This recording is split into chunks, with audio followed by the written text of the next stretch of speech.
उसमें टाइप करूंगा या तो फिर ये व्हाइट बोर्ड में टाइप करूंगा। तो लास्ट क्लास में तुम लोगों ने देखा था बीएफएस। बीएफएस होता है ब्रेथ ब्रेथ फर्स्ट सर्च। तो उसमें एक्चुअली क्या होता है कि हम सारे जो भी नोड्स हैं, जो भी नेबर्स हैं या एडजेसेंट नोड्स हैं, हम लेवल वाइज उसको ट्रैवर्स करते हैं। इतना सबको क्लियर है ना कि बीएफएस में होता है क्या है? या किसी को नहीं भी पता है तो अगर मेरे पास ये ऐसा ग्राफ है कुछ, सिर्फ इलस्ट्रेशन के लिए मैं ऐसा डायरेक्टेड ग्राफ बना रहा हूँ, बट अनडायरेक्टेड के लिए भी एप्लीकेबल है। तो बीएफएस में क्या होगा ना, अगर मेरा ग्राफ है और ये मेरा रूट नोड है या सोर्स नोड बोल सकते हो, तो सबसे पहले अगर मैं इससे स्टार्ट कर रहा हूँ तो सबसे पहले मैं इसके सारे एडजेसेंट नोड्स को विजिट करूंगा या डिस्कवर करूंगा। तो अगर मैंने इससे स्टार्ट किया तो सबसे पहले हम क्यू डेटा स्ट्रक्चर से इसको इम्प्लीमेंट करते हैं। तो मेरी क्यू में मैं सबसे पहले ये वाला नोड, लेट्स से ये 1 है, ये 2, 3, 4 और 5, ठीक है। तो सबसे पहले मैं 1 पुश करूंगा। स्क्रीन दिख रही है ना सबको? हम्म। तो सबसे पहले मैं 1 पुश करूंगा, उसके बाद 1 को मैं क्यू से पॉप करूंगा और उसके सारे नेबर्स विजिट करूंगा। तो उसका सबसे पहला नेबर क्या है? 2। तो मैं 1 हटा दिया, मैंने पॉप कर लिया। फिर मैंने पुश करा 2। उसके बाद उसका दूसरा नेबर क्या है? 3। मैंने पुश किया 3। अब उसके बाद 1 के सारे नेबर्स कंप्लीट हो गए, ये भी हो गया, ये भी हो गया। तो मैं अब 2 को पॉप करूंगा क्यू से, क्योंकि क्यू के फ्रंट में मेरा 2 है। और उसके बाद मैं उसके सारे नेबर्स में जाऊंगा। तो ये कहानी थी लास्ट क्लास की, तुम लोगों ने देखा था बीएफएस। तो आज हम एक थोड़ा बीएफएस को एक्सटेंड करेंगे और आज आज एक और टेक्निक देखेंगे, उसका नाम है 01 बीएफएस, ठीक है। तो बीएफएस तो तुम लोगों को पता ही है क्या होता है। अब उसमें एक सेकेंड, हम देखेंगे 01 बीएफएस। तो बीएफएस तो तुम्हें पता ही है क्या होता है, ठीक है। हम देखेंगे 01 क्या होता है, ये 01 क्या चीज है। तो बीएफएस में जो भी तुम लोगों ने करा, अभी अनडायरेक्टेड ग्राफ के लिए किया था, ठीक है। तो अनडायरेक्टेड ग्राफ में कुछ वेट्स नहीं थे, या तो तुम इक्विवेलेंटली ऐसे कह सकते हो कि सारे वेट्स इक्वल थे, 1 के बराबर थे, या कोई भी कांस्टेंट के बराबर थे, ठीक है। तो जो भी तुम्हारी डिस्टेंस होगी सोर्स से, वो नंबर ऑफ एजेस हो जाएगी। मतलब जो शॉर्टेस्ट पाथ होगा किन्हीं भी दो वर्टिसेस के बीच, वो नंबर ऑफ एजेस हो जाएंगे। बट 01 बीएफएस में क्या सीन है कि यहाँ पर हमारे एजेस पे कोई वेट्स भी दिए हैं। वेट्स का मतलब तुम लोग ऐसे समझ सकते हो कॉस्ट, मतलब अगर मुझे 1 से 2 पे जाना है तो मेरे को कॉस्ट कितना लग रहा है, 1 से 3 पे जाना है तो मुझे कॉस्ट कितना लग रहा है। तो एक है 0, एक है 1। 0 मतलब नो कॉस्ट, ठीक है, तुम फ्री में जा सकते हो। और एक एज का वेट होगा 1, तो 0 होगा या तो 1 होगा।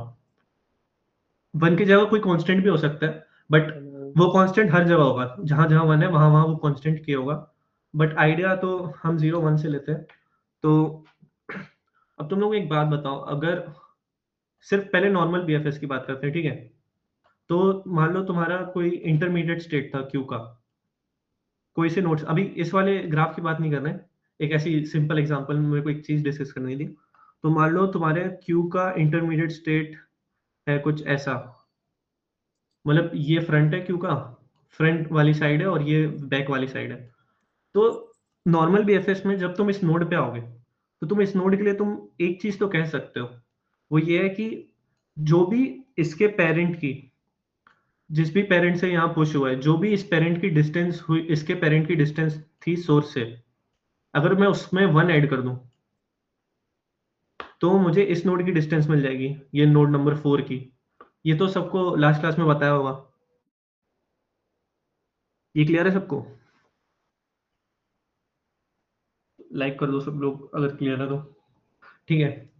तो ये सबसे पहली चीज थी, ये पहला टेक अवे था, लास्ट क्लास में तुम लोगों ने देखा होगा। जो भी शॉर्टेस्ट डिस्टेंस होगी इसके पेरेंट की, उसमें हम अगर 1 ऐड कर देंगे तो इसकी शॉर्टेस्ट डिस्टेंस हमें मिल जाएगी। और बेट फर्स्ट सर्च में सबसे पहले हम शॉर्टेस्ट डिस्टेंस ही निकालते हैं, और हम मानते हैं कि हमारा एज का वेट 1 है, ठीक है। तो अब इस केस में क्या होगा, हम देखते हैं 01 वाले केस में। तो यहाँ पर अगर मेरे पास, मैं सोर्स नोड मेरा 1 है और मुझे 2 पे जाना है, या सोर्स नोड मेरा 1 है और मेरी डेस्टिनेशन लेट से 5 है, ठीक है। ये मेरा सोर्स है और ये मेरी डेस्टिनेशन है। तो तुम लोगों को पाथ तो दिख गया होगा, बट अगर मैं इस नोड पे हूँ तो मेरे लिए क्या बेनिफिशियल होगा कि मैं जीरो कॉस्ट वाला पाथ ट्रैवर्स करूँ या 1 वाला पाथ लूँ? ये बताओ। ये तो ऑब्वियस है, 0 वाला लूँगा। चैट में भी लिख सकते हो और लिखना हो तो।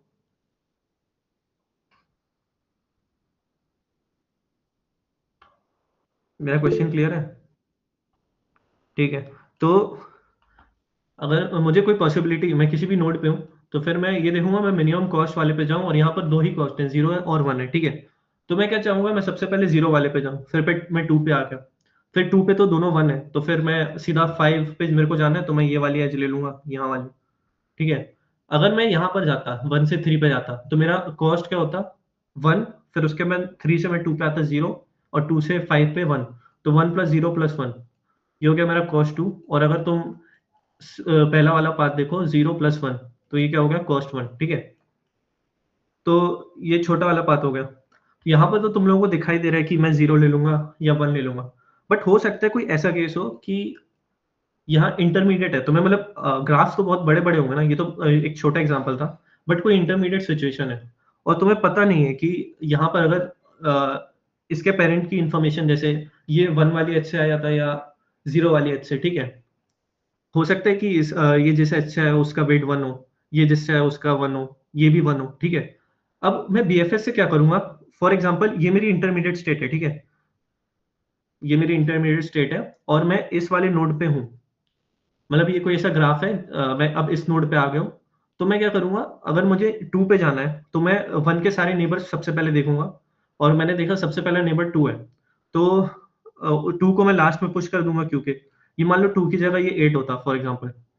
इतना सबको क्लियर है कि 4, 6, 8 है मेरे नोड्स ऑलरेडी प्रेज़ेंट थे और मुझे 2 पे जाना है और ये मेरी क्यू की स्टेट है, मतलब ये मेरी क्यू है। तो मैं क्या करूँगा 2 को सबसे लास्ट में पुश कर दूँगा, ये क्लियर है? और ये 0 वाली एज हो गई। इतना समझ आया मैंने अभी तक क्या बोला? नॉर्मल बीएफएस में क्या हो रहा था?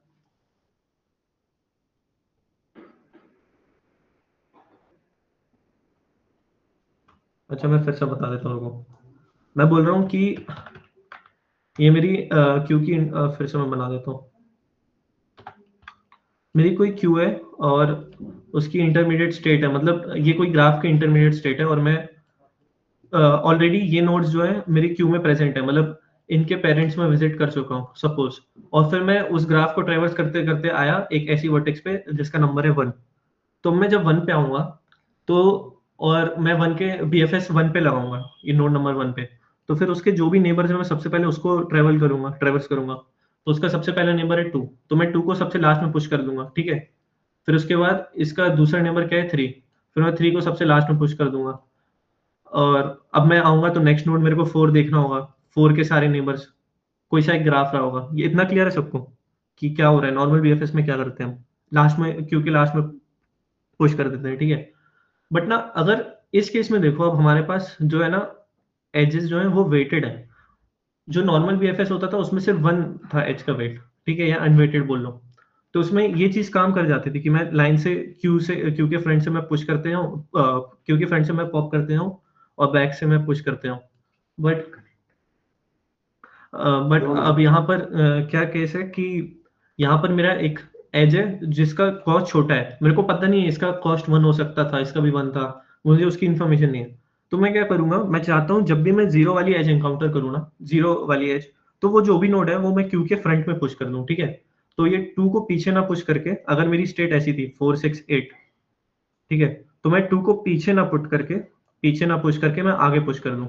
तो क्या होगा जब नेक्स्ट आइटरेशन होगी ना, तो सबसे पहले क्या पॉप होगा? 2 पॉप होगा और वो मेरे लिए ज़्यादा बेनिफिशियल है। ये चीज़ सबको क्लियर हो रही है कि मैं करना क्या चाहता हूँ? मैं चाहता हूँ जहाँ-जहाँ 0 वेट वाली एज देखूँ, उसको क्यू के बैक में ना पुश करके फ्रंट में पुश कर दूँ। तो काइंड ऑफ ग्रीडी वाली फ़ील आ रही होगी।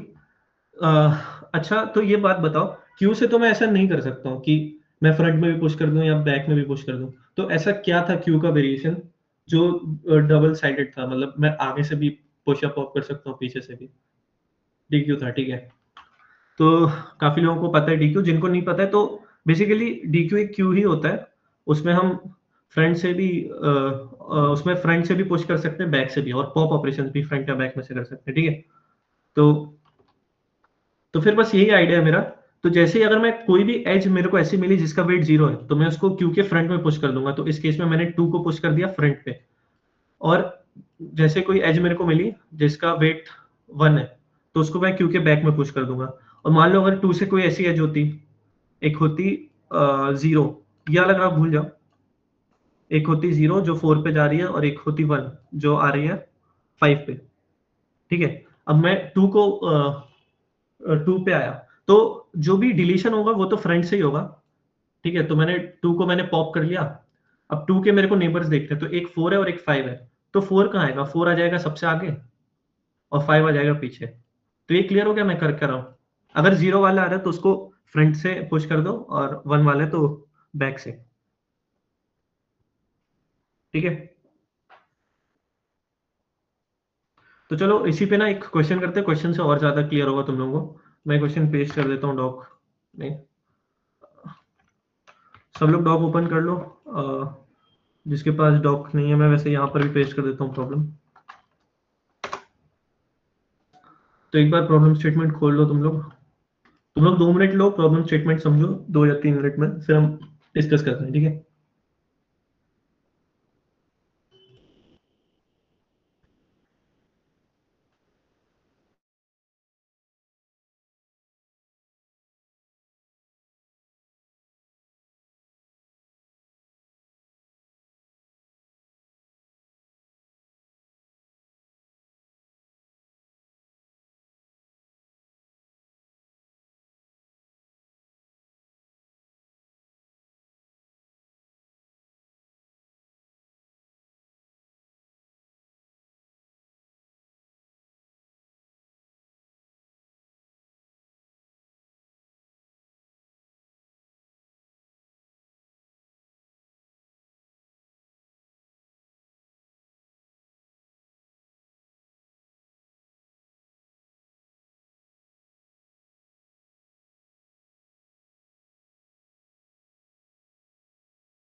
अच्छा, किसी को कोई डाउट हो अगर 01 बीएफएस में तो पूछ सकते हैं, और बाकी लोग क्वेश्चन एक बार पढ़ लो।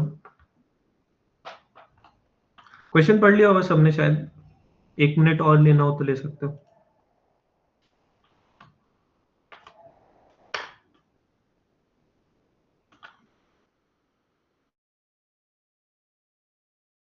मेरी स्क्रीन तो दिख रही है ना सबको अभी?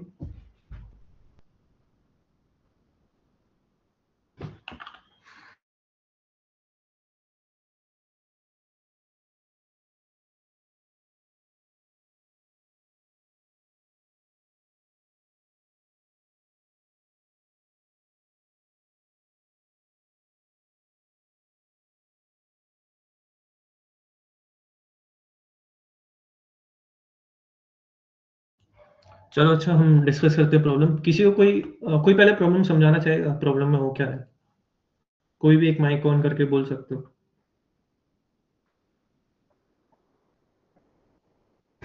तो वो जो एब्सोल्यूट वाला कंडीशन दिया है वो तो बस यही दिखा रहा है ना कि लाइक अप डाउन लेफ्ट और राइट जा सकता है। हाँ हाँ, वो बस वही बता रहा है। काफी कभी कभी कंफ्यूजन हो सकता है, तो उन लोग फॉर्मली लिख देते हैं कंडीशंस।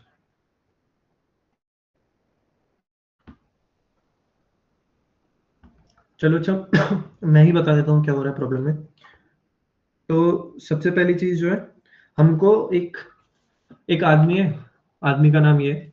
तो वो एक्चुअली उसको एक प्रिजन में, तो उसको वो प्रिजन एस्केप करना है। और प्रिजन जो है वो तुम्हारा इस फॉर्म में है, कुछ प्रिजन ग्रिड के फॉर्म में, ठीक है? उसने एक मैप बनाया प्रिजन से एस्केप करने के लिए, और वो प्रिजन ऐसे कोई ग्रिड के फॉर्म में। और अगर उसको प्रिजन को एस्केप करना है तो उसमें लिखा होगा अच्छा ठीक है, he somehow gets the map of the prison। ठीक है, ये देखो यहाँ पर एक कंडीशन दी है कि R-1 और C-1, तो नंबर ऑफ रोज जो है, जो तुम्हारे नंबर ऑफ रोज है, देखो नंबर ऑफ रोज ये है, ठीक है? क्योंकि हमारा इम्प्लीमेंटेशन इस सेंस में, तो ये नंबर ऑफ रोज n या r दिया है, r। और नंबर ऑफ कॉलम्स जो है तुम्हारे पास सी है, ठीक है। तो ये तुम्हारी कॉलम्स है, 1 2 3 4। तो वो इस वाले सेल पे 0,0, और ये जो लास्ट वाला सेल है R-1, C-1, अगर वो वहां तक पहुंच गया तो वो प्रिजन एस्केप कर देगा, ठीक है। ये तो चलो एक बेसिक चीज हो गई, बट ऊपर से हमारे पास एक कंडीशन भी है। एक कंडीशन ये है कि उसने ना मैप बना लिया, मैप में ना हमारे पास स्ट्रिंग ये कैरेक्टर्स दिए ए से लेके जेड तक, ठीक है। तो एक कंडीशन ये है कि वो मूव जो कर सकता है वो सिर्फ अब कोई भी सेल में है तो उससे ऊपर जा सकता है, राइट डाउन या लेफ्ट, ठीक है। और ये जो बाउंड्री है वो बाउंड्री को एस्केप नहीं कर सकता, मतलब बाउंड्री के बाहर नहीं आ सकता, ये इनवैलिड हो जाएगा। ये तो तुम लोग ने लास्ट क्लास में भी देखा होगा, BFS on a grid, flood fill algorithm भी बोलते हैं इसको, देखा था लास्ट क्लास में, ठीक है। तो ये तो चलो बेसिक चीज हो गई कि उसको यहाँ से स्टार्ट करेगा, यहाँ पर आएगा तो प्रिजन एस्केप कर जाएगा। बट एक चीज और है, क्या ना इस प्रिजन में क्या है कि गार्ड्स है, तो लेटर्स दिए हैं हमने सारे सेल्स को। फॉर एग्जांपल ये ए है, ये लेटर बी है, इस सेल का जो लेटर है वो ये भी मान लो ये वाला ए है। तो क्या होगा, जब भी वो किसी कोई भी मूव करेगा, इन चारों मूव में से कोई मूव करेगा, अगर जिस सेल से वो आया है, मतलब जिस नोड से आया है और जिस नोड में जा रहा है, उन दोनों के कैरेक्टर सेम है, तो उसको कोई भी गार्ड किल नहीं करना पड़ेगा। बट अगर कोई भी सेल में वो है, लेट से सेल पे लेटर है ई और दूसरा लेटर है एच, अगर वो दोनों डिफरेंट है तब उसको एक गार्ड को किल करना पड़ेगा, ठीक है। तो हमारा टास्क ये है ना कि उसको 0,0 से ये वाले सेल पे पहुंचना है, लास्ट वाले इस वाले सेल पे, with by killing minimum number of guards, ठीक है। Given the map of the prison, map ये ग्रेड है एक, ठीक है। तो given the map of the prison find the minimum number of guards कैथेरासिन must kill in order to escape from the prison. Problem statement clear है सबको?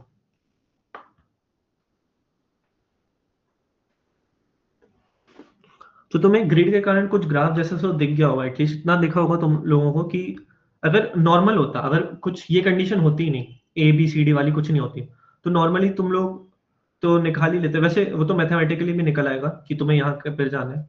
मान लो यहाँ पर कुछ ट्रैप्स होते, ऐसी कोई प्रॉब्लम कराई होगी कि ट्रैप्स है, तो फिर तुम ये वाला सेल चूज ना करके यहाँ जाओगे, ऐसा करते करते लास्ट तक आ जाओगे, ठीक है। बट यहाँ पर कंडीशन क्या है कि तुम कोई से भी सेल पे मूव कर सकते हो, बट तुम्हें ये देखना है कि वो सेल में सेम कैरेक्टर्स हैं या तो डिफरेंट है।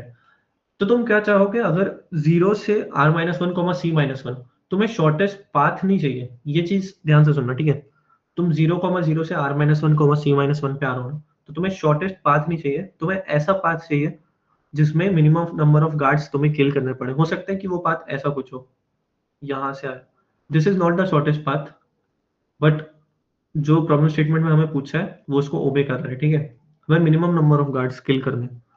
तो अब 0 1 बीएफएस से कैसे रिलेट होगा? ग्राफ मॉडलिंग सबको क्लियर है कि हमने सेल्स जो है उसमें कैरेक्टर्स हैं और एडजेसेंट सेल्स में जा सकते हैं।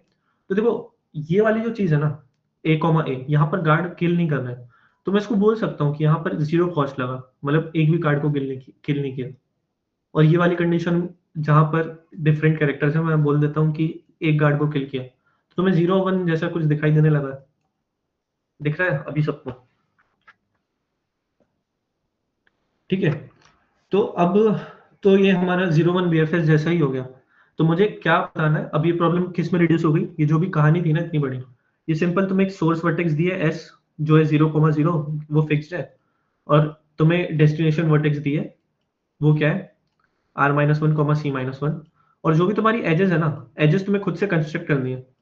वो एजेस इस सेंस में कि अगर कोई भी सेल से तुम एडजेसेंट सेल में जा रहे हो, अगर वो दोनों सेम कैरेक्टर्स हैं उसमें, तो उस एच का वेट होगा 0, एल्स उस एच का वेट होगा 1, ठीक है। तो बस तुमको अब यही देखना है कि तुम 0,0 से R-1, C-1 में मिनिमम गार्ड स्किल, या मैं ऐसा बोल सकता हूँ कि मिनिमम, मान लो मैं डिस्टेंस वेक्टर में स्टोर करा रहा हूँ ये चीज कि कितने जीरो वाली एजेस है और 1 वाली एजेस है, ठीक है। तो डिस्टेंस शॉर्टेस्ट डिस्टेंस नहीं, बट ये डिस्टेंस वो रिप्रेजेंट करेगा कि मिनिमम कितने गार्ड्स को मैंने किल किया। तो ये चीज तो दिख गई अब सबको क्या करना है, ठीक है। तो कोड पे आते हैं सीधा। बाकी चीजें मैं कोड से समझाता हूँ। अगर कुछ क्लियर है प्रॉब्लम, मतलब सोल्यूशन क्लियर है सबको, क्या करना है? हम बस एजेस को 0 और 1 बना देंगे, ये देख के कि कैरेक्टर सेम है कि नहीं, और डिफरेंट है तो वो 1 हो जाएगा, सेम है तो 0। और फिर हमें 0,0 से r-1, c-1 में मिनिमम नंबर ऑफ गार्ड्स को किल करना है। मतलब हम चाहते हैं 0 जितने से ज़्यादा आ पाए, हम उतने ज़्यादा से ज़्यादा ज़ीरोज़ लें। ये क्लियर है ना सबको? कोड पे चलो, कोड करें मतलब सॉल्यूशन देखें इसका। Yes, no? तुम लोग भी 0-1 लिख सकते हो कमेंट में चाहो तो।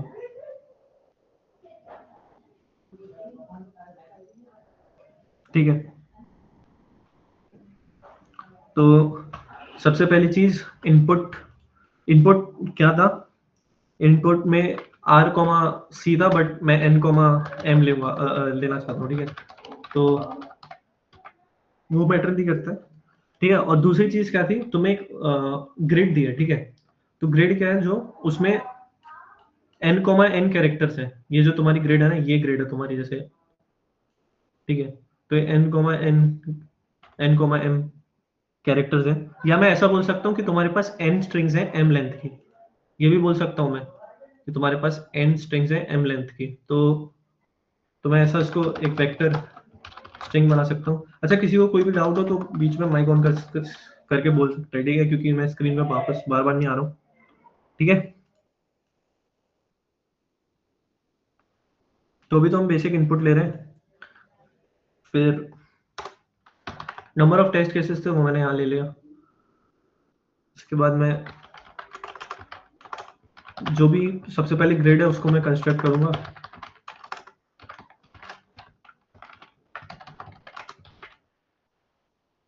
ठीक है, अब मैं एक वेक्टर बनाऊंगा डिस्टेंस क्लियर। ये डिस्टेंस मेरा ये बताएगा कि मिनिमम नंबर ऑफ वंस या मैक्सिमम नंबर ऑफ जीरोस कितने आ रहे हैं। तो वो मैं डिस्टेंस से रिप्रेजेंट कर रहा हूँ। तुम लोग वेक्टर का नाम कुछ भी रख सकते हो, ठीक है? तो distance n comma n, n comma m comma infinity. Infinity से इनिशियलाइज करने का लॉजिक तुम लोग को लास्ट क्लास में बताया होगा। क्योंकि हम कोई भी वर्टेक्स में आते हैं एक्सेप्ट फॉर सोर्स इनिशियली, तो हम ये मान के रखते हैं कि अभी तक वो विजिटेड नहीं है, इसलिए हम उसको उसकी डिस्टेंस सोर्स से इनफाइनाइट बोल देते हैं। ये लास्ट क्लास में भी बताया होगा, ठीक है? तो ये मैंने इनिशियलाइज कर दिया वेक्टर को। अब ना मुझे क्या चाहिए? क्यू। क्यू चाहिए कि मुझे डी क्यू चाहिए? मुझे चाहिए डी क्यू, ठीक है? डी क्यू चाहिए, और उस डी क्यू में मैं क्या रखूंगा? नोड की इन्फॉर्मेशन। अब मेरा नोड किस फॉर्म में? Node pair of int comma int में बोल सकता हूँ, क्योंकि दो कोऑर्डिनेट्स हैं। फिर मेरी डी क्यू हो गई। अब सोर्स की जो डिस्टेंस है वो कितनी होगी? 0, क्योंकि तुम वहां से स्टार्ट कर रहे हो, सोर्स तुम्हारा 0,0 था। और डी क्यू में तुम पुश करोगे, पुश बैक। क्या पुश करोगे? Source node. अब तो देखो, जो इसका कोड है ना 01 BFS का, वो एग्जैक्टली BFS जैसे, बस इतना फर्क है कि तुम क्यू की जगह डी क्यू यूज कर रहे हो, और एक लॉजिक तुम्हें इंप्लीमेंट करना होगा कि 0 कब है और 1 कब है। वो हम देखते हैं इस कोड में, ठीक है? तो ये मेरा बेसिक हो गया, उसका इम्प्लीमेंटेशन। अब ये सब इनिशियल कंडीशंस थी जो भी। अब मैं while D Q dot size, तो सबसे पहली चीज मैं int x equals D Q dot,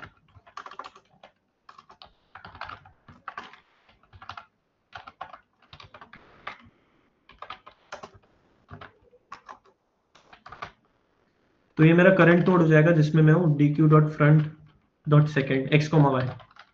ठीक है, ये P F S on grid की तरह ही है। और डी क्यू डॉट प्रॉप फ्रंट। पॉप फ्रंट क्यों किया? क्योंकि जो भी पॉप ऑपरेशन है वो तो फ्रंट से होंगे, बट हमें बस ये देखना है जो पुश ऑपरेशन है वो फ्रंट और बैक में भी हो सकते हैं। अब मुझे ग्रिड पे ट्रैवर्स करना है, तो एक चीज और देखी होगी तुम लोगों ने कि रो के लिए एक वेक्टर बनाते हैं कि कितना चेंज आया रो में और कितना चेंज आया कॉलम में। तो 0, 0 -1, 1। ये लास्ट क्लास में भी करा होगा BFS ऑन ग्रिड में। तो अभी तक तो मैंने कुछ ऐसा नया करा नहीं है सच। ठीक है, अब मैं क्या करूंगा? किसी भी नोड के ना सारे एडजेसेंट नोड्स पे जाऊंगा।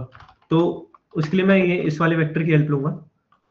तो i = 0, i is less than 4 और i++। ठीक है, तो अब जो मैं जिस नोड पे आया उसको मैं बोल देता हूँ a, और हो जाएगा x प्लस डी एक्स आई, x में dx का चेंज और b मतलब कॉलम में y प्लस डी वाई आई। ठीक है, इतना तो क्लियर है, यहाँ तक क्लियर है सबको? लास्ट क्लास में यहाँ तक किया होगा तुम लोगों ने ऐसे। ठीक है, अब यहाँ से देखना यहाँ चेंज क्या है। सबसे पहली चीज, एक इफ इज वैलिड मैं बोल सकता हूँ। इज वैलिड का मतलब क्या है कि मैं जो नोड में हूँ वो उस ग्रिड के अंदर में लाई कर रहा है कि नहीं। ठीक है, तो इज वैलिड फंक्शन भी हम इम्प्लीमेंट कर लेते हैं। इंट आई इंट जे, कि मेरे उस ग्रिड के सेल के कोऑर्डिनेट्स हो गए और जो भी अपर लिमिट है वो। ठीक है, n m। तो बस मुझे ये चेक करना है कि ये जो मैं कंडीशन लिख रहा हूँ बस मुझे वो चेक करना है कि वो सही है कि नहीं।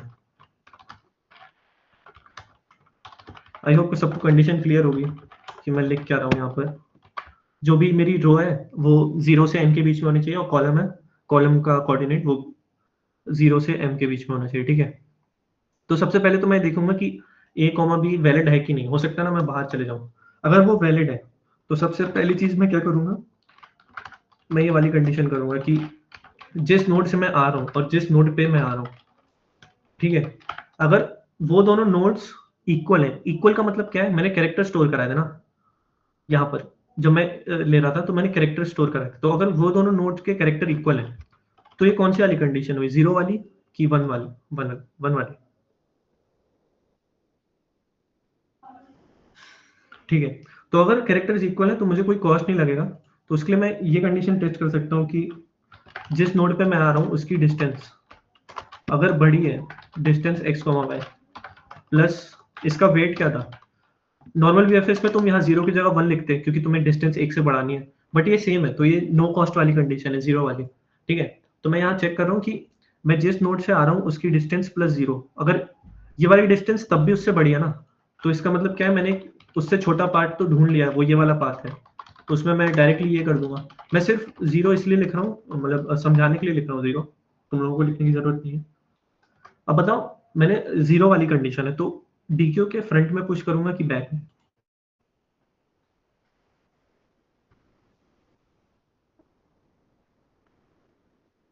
ठीक है, फ्रंट में पुश करूंगा क्योंकि मैं चाहता हूँ ये मिनिमम कॉस्ट वाली कंडीशन है, तो मैं चाहता हूँ कि इसको जितना एक्सप्लोर कर पाऊँ करूँ। बाकी बाकी के कंपैरिजन में मैं इसको ज़्यादा प्रायोरिटी देना चाहता हूँ। ठीक है, 0,0 नहीं, जो भी ये करंट नोड है मैं उसको क्यू में पुश कर दूंगा।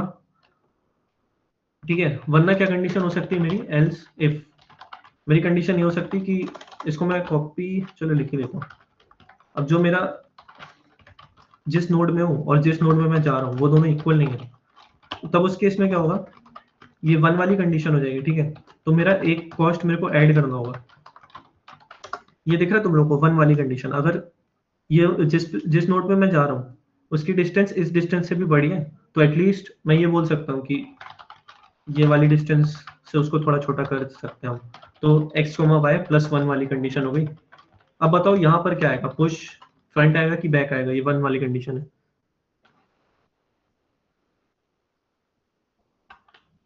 ठीक है, तो पुश बैक आएगा 1 वाली कंडीशन में, a, b।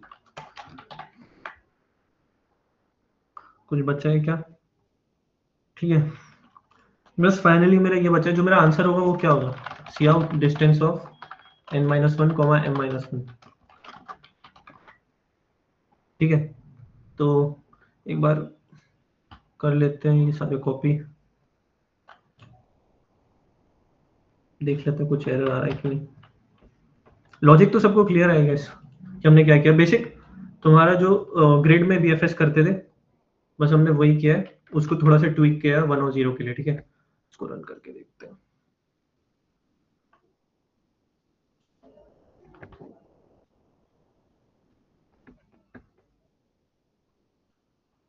एरर क्या था, अच्छा यहाँ पर वेक्टर है ना।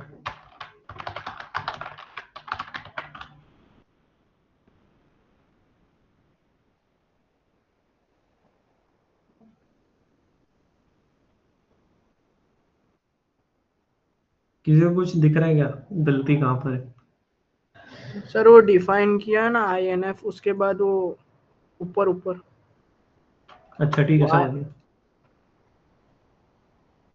ठीक है, तो ये कोड मैंने रन किया, वो पास हो गया। तो सबमिट भी करके देख लेते हैं। आई गेस कुछ और देखने की जरूरत तो नहीं है। ठीक है, तो इसको सबमिट।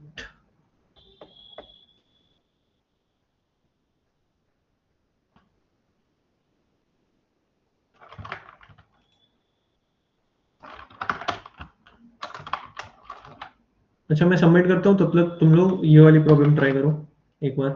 वो क्रेडेंशियल्स देखने होंगे, मैं भूल गया हूँ। एक दूसरी प्रॉब्लम पेस्ट कर रहा हूँ, वो भी 0.dfs पे बेस्ड है, विजार्ड इन इमेज। अच्छा, ये वाली प्रॉब्लम सबको समझ आई ना, ये क्या क्या सोल्यूशन में? कहीं भी किसी को कोई दिक्कत है तो पूछ सकता है।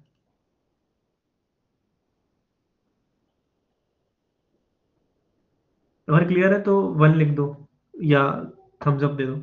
एक बार कोड, एक बार कोड क्या?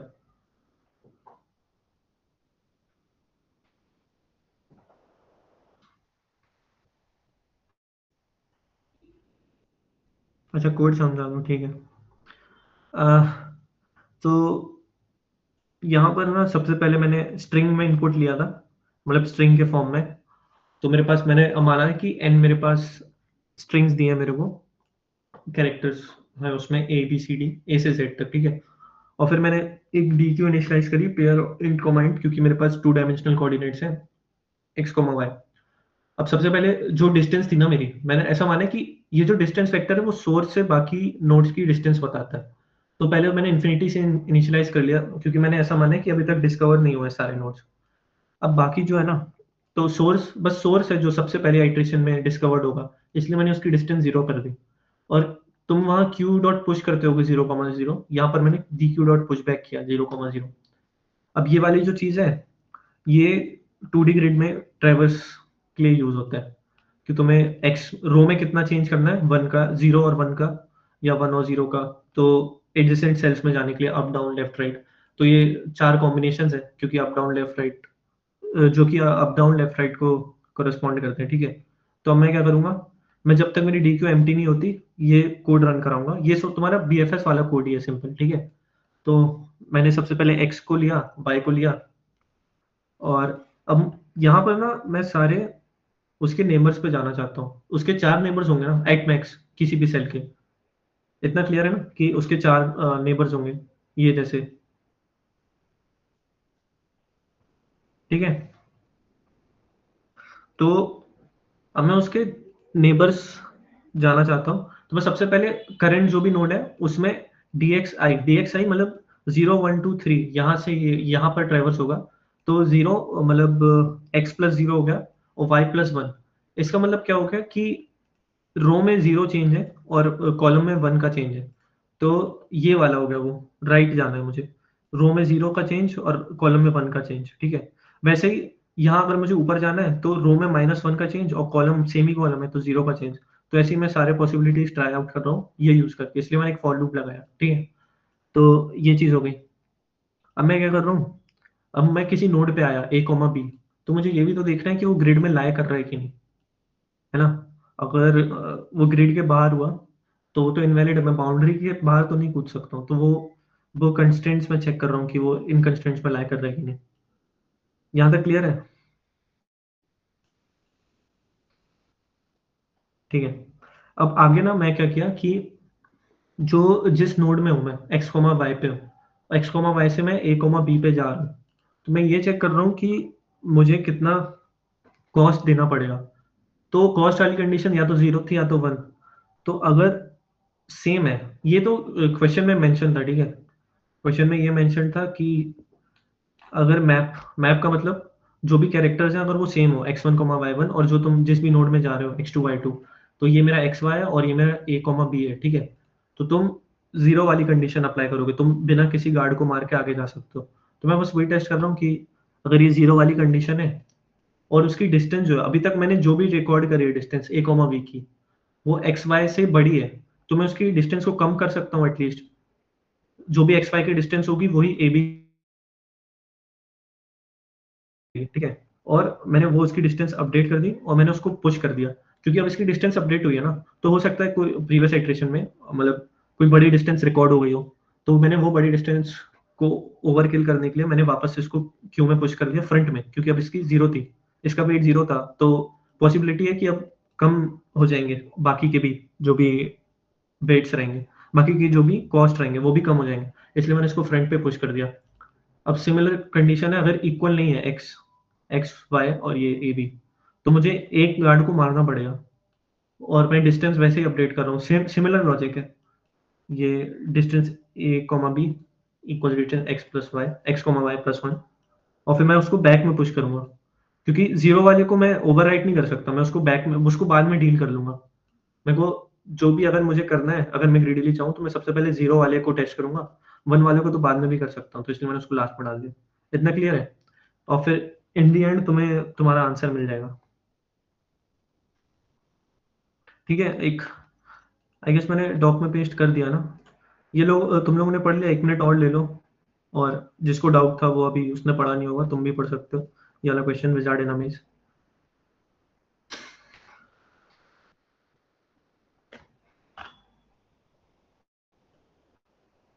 ये भी 0 1 we use queue instead of deque. अच्छा, अगर तुम क्यू यूज़ करना चाहो ना डीक्यू की जगह, तो क्या होगा? एक्चुअली मैं एक कंडीशन बता रहा था, अगर सिर्फ क्यू है तुम्हारे पास, तुम किसी नोड पे आए मान लो ये 4th नोड है, ये 5th नोड है, ये 6th नोड है, ठीक है? और यहाँ पर 0 और 1 है, और इसके ऊपर भी कुछ ट्री रहा होगा, ठीक है? तो उस ट्री के कारण कुछ नोड्स थे, मान लो यहाँ नोड्स थे, 2 था, नोड नंबर 3 था। अभी तुम नोड नंबर 4 पे जैसे आए हो, ऑलरेडी क्यू में कुछ प्रेजेंट है, बट तुम्हें पता है कि 4 से 5 पे जाओगे ना, तो तुम्हें 4 से 5 पे जाओगे तो तुम्हें ज़ीरो कॉस्ट वाला पाथ यूज़ करना होगा। तो तुम क्या करोगे? तुम चाहोगे कि मैं 5 को पहले एक्सप्लोर कर लूँ, 2 और 3 के पहले।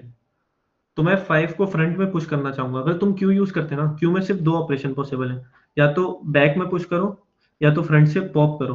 तो तुम इसको फ्रंट में पुश कर ही नहीं पाओगे कभी, इसलिए हमें डीक्यू यूज़ करना है कि मैं फ्रंट से भी पुश कर पाऊँ, बैक से भी। ठीक है?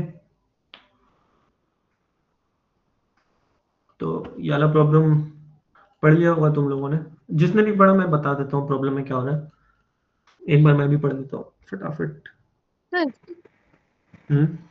तो पिछले वाले में लाइक 0 वाले को पहले क्यों एक्सप्लोर करना है? ऐसा नहीं होगा कि लाइक जब सारे कैलकुलेट हो जाएँगे तो मिनिमम वाले का कंडीशन तो हम देख रहे हैं ना कि डिस्टेंस ए, बी जो है वो मतलब उससे कम मिल रहा है कि नहीं? तो ऐसा नहीं होगा कि बाद में कभी आएगा कि उससे छोटा अगर डिस्टेंस मिला तो वो अपडेट हो जाएगा? हो सकता है ना वो उस नोड पे वापस कभी आए ही ना, ऐसा भी तो हो सकता है।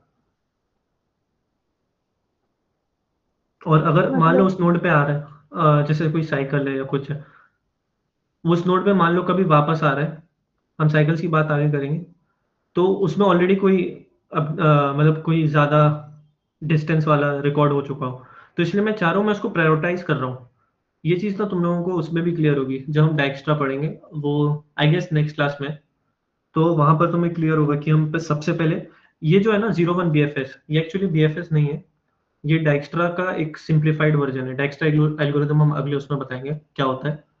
तो तुम्हें अगर जो फॉर्मल प्रूफ चाहिए ना कि ऐसा हो क्यों रहा है, मैं 0 को सबसे पहले क्यों कर रहा हूँ, तो या तो अगली क्लास के लिए वेट कर सकते हो, या तो एक सीपी एल्गोरिदम्स में एक ब्लॉग है उसका, 01 बीएफएस का, ठीक है? तो वो यही बताएगा कि तुम्हें जो तुम्हारा डाउट है ना कि सबसे पहले ऐसे क्यों चीज़ है, तो उसमें 1-2 कंडीशंस है। अभी मैं बताऊँगा, थोड़ा-सा टाइम लग जाएगा। ठीक है? तो मेन मेन चीज़ यही है उसमें कि डाइक्स्ट्रा की प्रॉपर्टी होती है, अब मुझे वो बताना पड़ेगा। तो फटाक से बता दें, तुम लोग नेक्स्ट क्लास में सुनना। बस डाइक्स्ट्रा में ये होता है, कोई भी नोड पे मैं आ जाऊँ ना, तो उसकी डिस्टेंस मैं सोर्स से चाहता हूँ वो फाइनल हो जाए। इसलिए मैं 0 को सबसे पहले इसलिए लेना चाहता हूँ कि इस नोड की मैं डिस्टेंस फाइनल कर दूँ और बाकी उसके नोड्स को ट्रैवर्स करूँ। तो अभी कन्फ्यूज़ मत हो बिल्कुल, ये डाइक्स्ट्रा की कोर प्रॉपर्टी है, वो अगली क्लास में बताएँगे, ठीक है? तो उससे तुम लोगों को ये क्लियर हो जाएगा कि इसमें क्या हो रहा है। तो ये वाली प्रॉब्लम मैं बता देता हूँ, विज़ार्ड इन अ मेज़। तो ठीक है, एक विज़ार्ड है, तो वो इस वाले सेल में है, ठीक है? CH, इस बार 0,0 पे नहीं है, CH, पे। तो ना वो भी प्रीवियस प्रॉब्लम की तरह ये 4 मूव्स कर सकता है, ठीक है? ये 4 मूव्स कर सकता है, up, down, left, right. But ये इसके पास एक मैजिक पावर है। मैजिक पावर में ये क्या कर सकता है, मैं यहाँ मिटा देता हूँ। जो अप, डाउन, लेफ्ट, राइट वाली कंडीशन है वो तो सबको क्लियर हो ही गई होगी। मैं ये बता देता हूँ कि वो मैजिक क्या कर रहा है। तो कोई भी वो सेल में है ना, तो मैं उस सेल के 5x5 मैट्रिक्स पे कहीं भी जा सकता हूँ। अब मैं उसका मतलब बताता हूँ। अगर मान लो विज़ार्ड इस सेल में, किसी भी सेल में हो, उस सेल को मैं सेंटर मानूँ और वहाँ से 5x5 का जो भी स्क्वायर मैट्रिक्स है ना, उस सेल को सेंटर मानते हुए मैं उसमें सिर्फ एक मूव यूज़ करके मूव कर सकता हूँ, ट्रैवल कर सकता हूँ। या तो यहाँ सिर्फ कॉस्ट 1 आएगा, यहाँ कॉस्ट 1 आएगा, ठीक है? तो ये बता रहे हैं। तो फिर उसको मैजिक पावर कितना, उसको DH, DW पे जाना है, CH, CW पे, और उसको DH, DW पे जाना है। तो यही बताना है कि मिनिमम नंबर ऑफ टाइम्स उसको कितनी बार ये यूज करना होगा, DH, मैजिक वाला मूव, जो मूव भी है। तो ये तुम लोगों को क्लियर हुआ मैंने क्या बोला?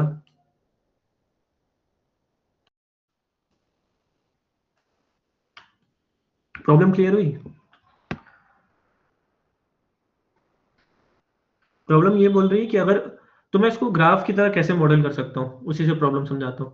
तो ध्यान से सुन लो, कोड तुम लोग खुद से करना, ये होमवर्क में मतलब क्लास के बाद इसमें सोल्यूशन पेस्ट कर देंगे, बट तुम लोग खुद से एक बार ट्राई करना इसको। तो अभी कोड नहीं करवाएंगे इसका, ये वाली प्रॉब्लम का कहाँ पर, ये वाली प्रॉब्लम, ठीक है?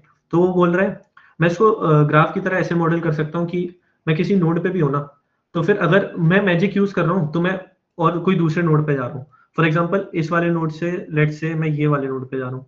ये जो, ये कौन सा नोड हो गया? अगर जीरो बेस्ड इंडेक्सिंग है तो ये हो गया 2,2, ये वाला नोड 2,2, 2,2, और ये वाला नोड हो जाएगा 4,2, ठीक है? तो अगर मैं मैजिक यूज करके यहाँ पर जाना चाहूँ तो मैं उसको बोल दूंगा 1, मतलब मैं एक मैजिक पावर यूज कर रहा हूँ। और अगर मैं एडजेसेंट नोड पे जा रहा हूँ तो ना दो कंडीशन है, या तो मैं मैजिक यूज करके भी जा सकता हूँ तो मुझे कॉस्ट लगेगा 1 का, या तो मैं मूव ए यूज कर लूंगा, मैं नॉर्मली चले जाता हूँ, ठीक है? तो मैंने मैजिक पावर यूज नहीं करी, मैंने मैजिक पावर यूज नहीं करी, तो मैं बोल दूंगा मैंने जीरो मैजिक पावर यूज करी। तो ज्यादा बेनिफिशियल क्या होगा, जो एडजेसेंट वाले हैं ना उनको जीरो ही मानो, 1 क्यों मानो उनको? ठीक है? इतना क्लियर हो गया सबको? तो ये तो 0 1 PFS तुमको दिख गया कि क्या हो रहा है। अगर मैं मैजिक पावर यूज कर रहा हूँ तो मैं उस कंडीशन को बोल दूंगा कि उस एज का वेट 1 है, मुझे एक कॉस्ट लग रहा है, एक मैजिक पावर यूज हो रही है मेरी। और अगर मैं एडजेसेंट में जा रहा हूँ तो मैं मान लेता हूँ जीरो जीरो है। तो मैं क्या करूँगा, मतलब मैं अप्रोच बता देता हूँ। कोड इसका क्लास के बाद तुम लोग, होमवर्क है ये, जिसको नहीं हुआ तो क्लास में डॉक में सोल्यूशन देख लेना। जो इसका लॉजिक ये है कि मैं ग्रेड के किसी भी नोड में हूँ, ये मेरी बहुत बड़ी ग्रेड है,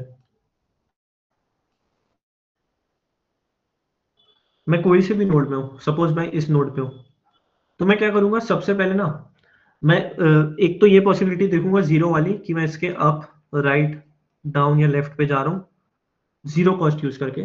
और दूसरी पॉसिबिलिटी मैं क्या देखूंगा, इस नोड को सेंटर मानते हुए मैं एक फॉर लूप लगाऊंगा, और उस फॉर लूप में ना जो भी इससे इसको सेंटर मानते हुए जो भी 5x5 का 5x5 की मैट्रिक्स है मैं उसको ट्रेवल करूंगा। तो 5x5 की मैट्रिक्स ये होगी, एक तो यहाँ 1 2 3 यहाँ पर होगा, और एक 1 2 3।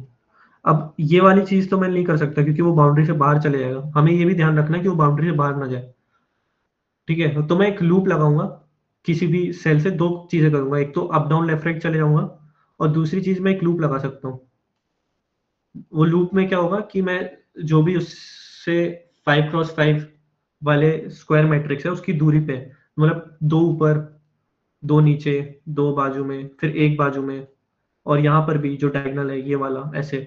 तो वो मैं एक लूप के थ्रू ट्रेवर्स कर सकता हूँ। ये चीज क्लियर है?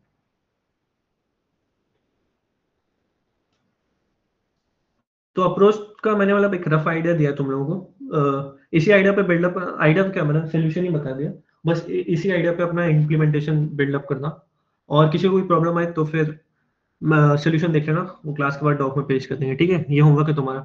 बस मैं वो दिखाना चाहता था कि 0-1 कैसे मॉडल किया। मॉडलिंग सबको समझ आई कि इसको हमने कैसे मॉडल किया प्रॉब्लम को?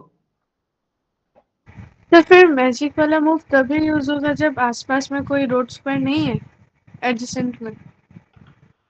ऐसा गिवन है क्या? नहीं नहीं, मतलब ऐसा कुछ नहीं है। अगर अगर ऐसा ना रहे तो फिर मैजिक यूज क्यों करना। हाँ, अगर ऐसा ना हो तो फिर तुम्हारा मूव ए तो काम ही नहीं करेगा ना। अगर मान लो तुम किसी सेल पे हो और बीच में कोई सेल ही नहीं है, और फिर जो दूसरा सेल है वो 2 डिस्टेंस की दूरी पे है, तब तो एक कंस्ट्रेंट, तब तो तुम्हारी मजबूरी है कि तुम्हें वो 2 डिस्टेंस के लिए तुम्हें एक मैजिक पावर यूज़ करनी होगी। हाँ तो मतलब वो सब बस कंडीशंस फिर थी। इन्हीं केसेस हाँ, में तो फिर होगा ना नॉर्मल, अगर एडजेसेंट में कोई रोड स्क्वायर रहा तब तो मूव ए यूज करके डायरेक्टली जा हाँ, सकते हैं। हाँ। हाँ, बस वो इन्हीं केसेस में होगा। बस यही है मतलब कि ऐसे केसेस होंगे इस प्रॉब्लम में, वरना तो फिर तुम नॉर्मल। अच्छा, बीच में एक वॉल भी है आई गेस। ओके, तो ये हाँ चीज़ एक मैंने। वॉल, अगर सारे वॉल हाँ, रहे तो वॉल का एडजेसेंट। मतलब वही जो तुम ब्रेक बोल रहे हो ना, ब्रेक वाली कंडीशन, बाकी लोगों को भी बता देता हूँ। तो क्या है, जो ग्रिड है ना, ग्रिड में एक हैश सिंबल होगा और एक डॉट होगा। हैश होगा, डॉट होगा। हैश का मतलब है तुम उस सेल में जा नहीं सकते हो, ठीक है? तो फॉर एग्जांपल ग्रिड तुम्हारी ऐसी है, तुम यहाँ स्टार्ट कर रहे हो, ये हैश है और यहाँ पर डॉट है।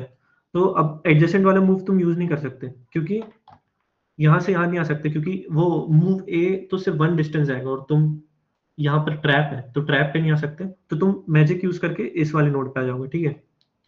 तो हर नोड पे नहीं आ सकते, कुछ नोड्स में वॉल है, तो वो वाले नोड्स तुम्हें विज़िट नहीं करने। लेकिन हो सकता है कि एक बहुत बड़ी वॉल आ जाए सामने। हो सकता है कि एक लंबी सी वॉल आ जाए सामने, तुम यहाँ पर हो, तो 1 वाला मूव यूज़ करके तो नहीं आ सकते, तो सेकंड मूव से तुम जंप कर जाओ। ये चीज़ क्लियर हो गया ना आइडिया? तुम लोग एक बार अच्छे से प्रॉब्लम पढ़ना, बस इतना ही है। 0-1 वाला समझ आ गया सबको कि क्या 0-1 हो रहा है?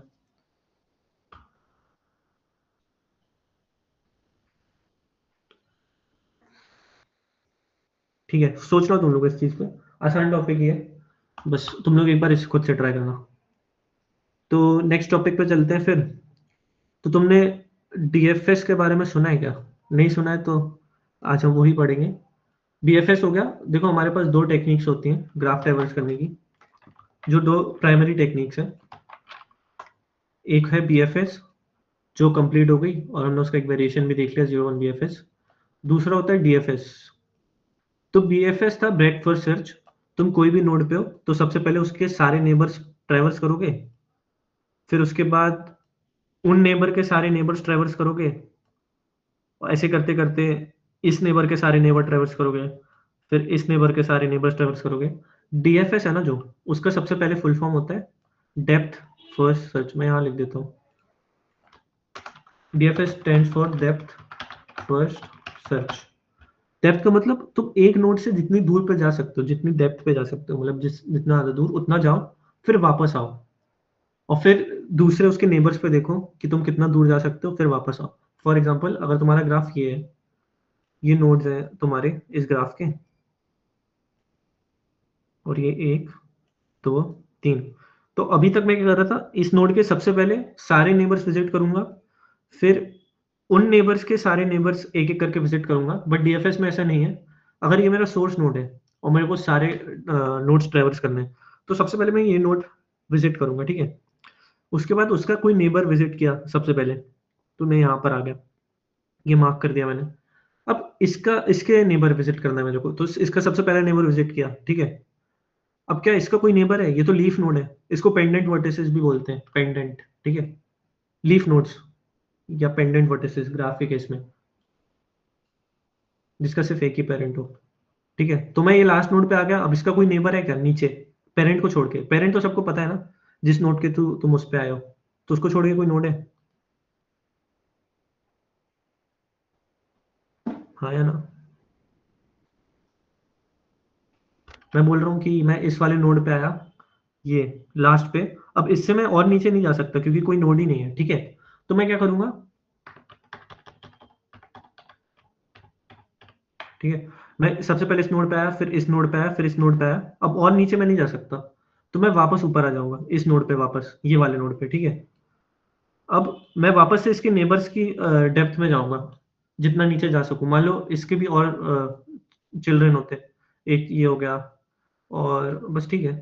तो मैं इस नोड पे आया, अब वापस मैं इसके नेबर्स विजिट करूंगा, एक के हो गया, फिर इसके सारे चाइल्ड, तो एक ही चाइल्ड है इसका, यहाँ आ गया। अब इसका कोई भी चाइल्ड नहीं है, तो मैं वापस इस पे आया। अब मैंने देखा इसके कोई बाकी अनविजिटेड चाइल्ड है क्या, नहीं है, तो मैं वापस इस वाले पे आ गया। अब इस वाले पे कोई अनविजिटेड चाइल्ड है क्या, हाँ ये है, तो मैं उस पे गया। अब उसके कोई अनविजिटेड चाइल्ड नहीं है, तो मैं वापस इस पे आ गया। क्या इसके सारे चाइल्ड विजिट हो गए? अब हो गए ना?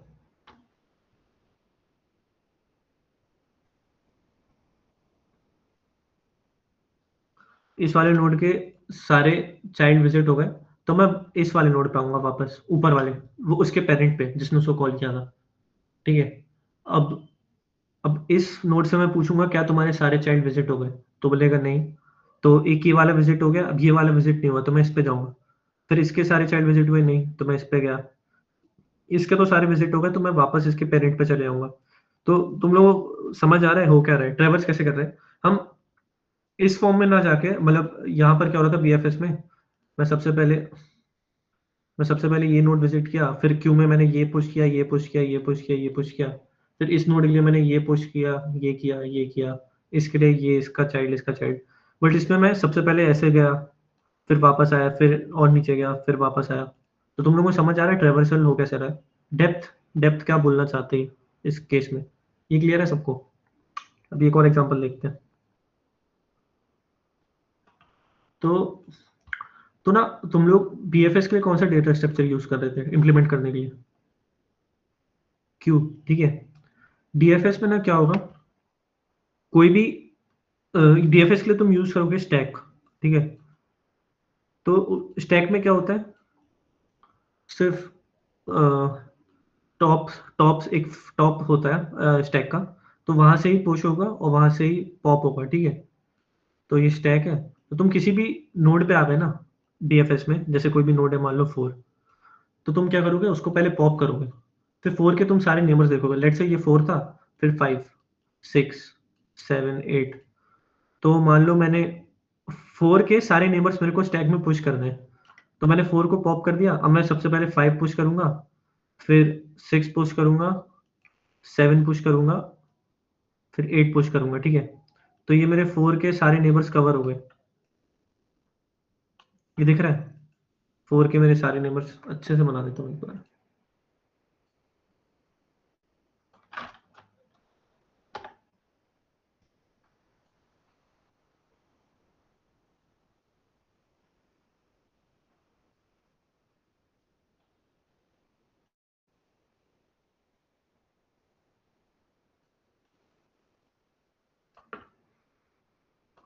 तो ये नोड 4 था, ये 5, 6, 7, 8, ठीक है।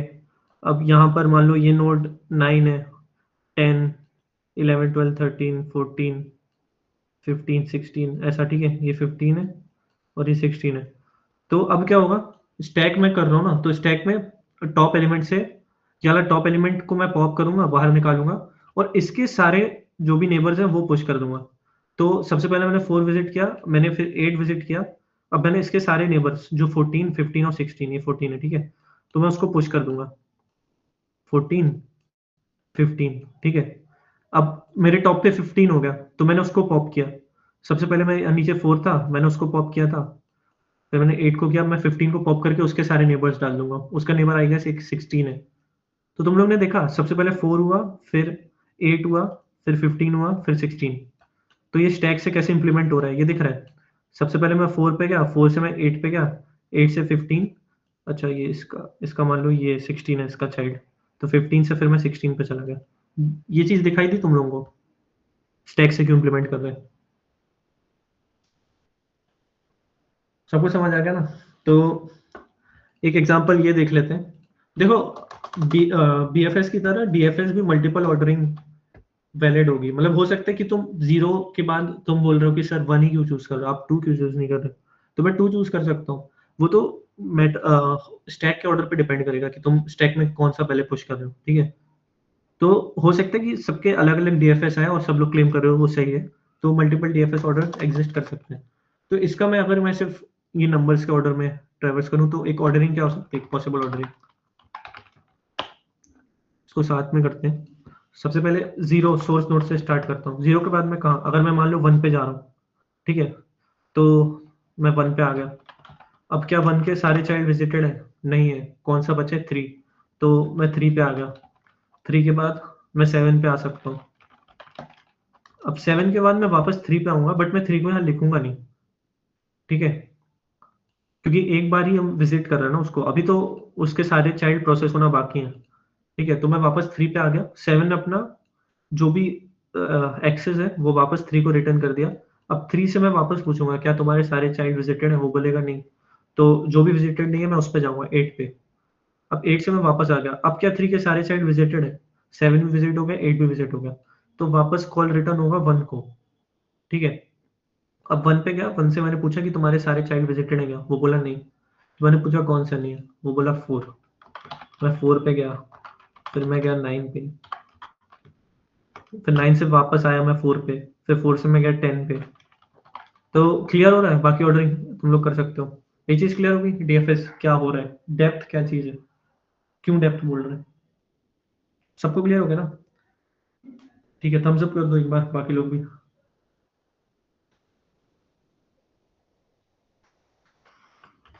ठीक है, तो ये चीज होगी तुम्हारी कि डीएफएस होता है क्या। इसकी कॉम्प्लेक्सिटी क्या होगी, कोई बताएगा? गैस, गैस लेने की वैसे जरूरत नहीं है।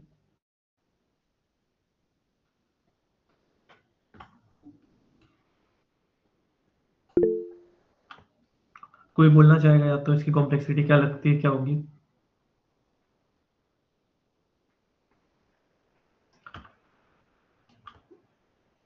ओ ऑफ एन, एन क्या है? नहीं, हाइट ऑफ ट्री तो देखो ये हो गया कि हाइट ऑफ ट्री हो सकता है ना कि तुम्हारा कंप्लीट बाइनरी ट्री हो ऐसा, जिसमें उस केस में हाइट ऑफ ट्री होती लॉग एन, ठीक है। बट तुम्हारे नंबर ऑफ नोड्स तो एन हो गए ना, तो तुम एक बार सारे नोड्स को तो विजिट कर ही रहे हो, तो ओ ऑफ एन कॉम्प्लेक्सिटी तो होगी ही होगी, ठीक है। तो हाइट ऑफ ट्री नहीं होगा, नंबर ऑफ नोड्स, ठीक है। तो नंबर ऑफ नोड्स वो तो एक ट्री के लिए हो गया, ठीक है, एक ट्री के लिए सही है। इन जनरल ग्राफ के लिए क्या होगा मैं बता देता हूँ। जो बीएफएस की तुम्हारी टाइम कॉम्प्लेक्सिटी थी ना, सेम ही होगी। O of vertices, set of vertices की कार्डिनलिटी, मतलब number of vertices plus number of edges, ठीक है। इसको तुम ये भी बोल सकते हो कि तुम्हारी टाइम कॉम्प्लेक्सिटी हो गई ओ ऑफ वी प्लस ई, या तो एन प्लस एम भी बोल सकते हो अगर नंबर ऑफ वर्टिसेस एन है और नंबर ऑफ एजेस एम है, ठीक है। क्योंकि तुम कोई भी तुम्हारी एडजेसेंसी लिस्ट है फॉर एग्जांपल, तुम हर नोड के लिए हर उसके नेबर पे जा रहे हो एक एक बार। तो टाइम कॉम्प्लेक्सिटी क्लियर है। अब एक और एग्जांपल है, जो यहाँ पर एक फोटो है ना, मैं ये बता रहा था इस फोटो से कि हो सकता है किसी की ऑर्डरिंग एक जन की आए, एक की ऑर्डरिंग होगी 0, फिर 0 से वो गया बंदा 1 पे, 1 से गया कोई हो सकता चला जाए 2 पे चला गया, 0 1 2, ठीक है। क्योंकि 0 के सारे चाइल्ड विजिट हो गए, फिर 1 पे गया, 1 का पहला चाइल्ड है 2, फिर 2 से वापस आया 1 पे, फिर हो सकता है कोई 3 पे चले जाए, 4 पे चले जाए, फिर 5। एक ऑर्डरिंग ये हो सकती है। दूसरी ऑर्डरिंग क्या हो सकती है? मैंने 0 से स्टार्ट किया, मैं 1 पे गया, फिर मैं 3 पे गया, 4 पे गया, 5 पे गया, और 1 के सारे चाइल्ड विजिट हो गए देखो, 5 भी विजिट हो गया, 3 भी विजिट हो गया, तो फिर एक बचा है 2। तो ये दोनों वैलिड है डीएफएस ऑर्डरिंग, ठीक है। तो इसकी टाइम कॉम्प्लेक्सिटी हो गई ओ ऑफ वी प्लस ई हो गई। इतना क्लियर है सबको? और जो स्पेस कॉम्प्लेक्सिटी होगी ना इसकी, वो होगी ऑर्डर ऑफ वर्टिसेस। ऐसा क्यों? क्योंकि हम कौन सा डेटा स्ट्रक्चर यूज कर रहे हैं, हम स्टैक यूज कर रहे हैं। तो एक बार में मान लो स्क्यूड ट्री है, स्क्यूड का मतलब एक ही लाइन में सारे उसके वर्टिसेस, ये स्क्यूड ट्री होगा तुम्हारा, ठीक है, स्क्यूड ग्राफ ट्री के फॉर्म में जो। तो एक बारी में हो सकता है कि तुम्हारे सारे नोड स्टैक में आ जाए। तो एट मैक्सिमम कितने नंबर ऑफ नोड स्टैक में आ सकते हैं? सारे नोड्स आ सकते हैं, हो सकता है एक बार में पूरी स्टैक में। तो ओ ऑफ वी हो गई इसकी स्पेस कॉम्प्लेक्सिटी। क्लियर है? इसकी टाइम और स्पेस कॉम्प्लेक्सिटी क्लियर है?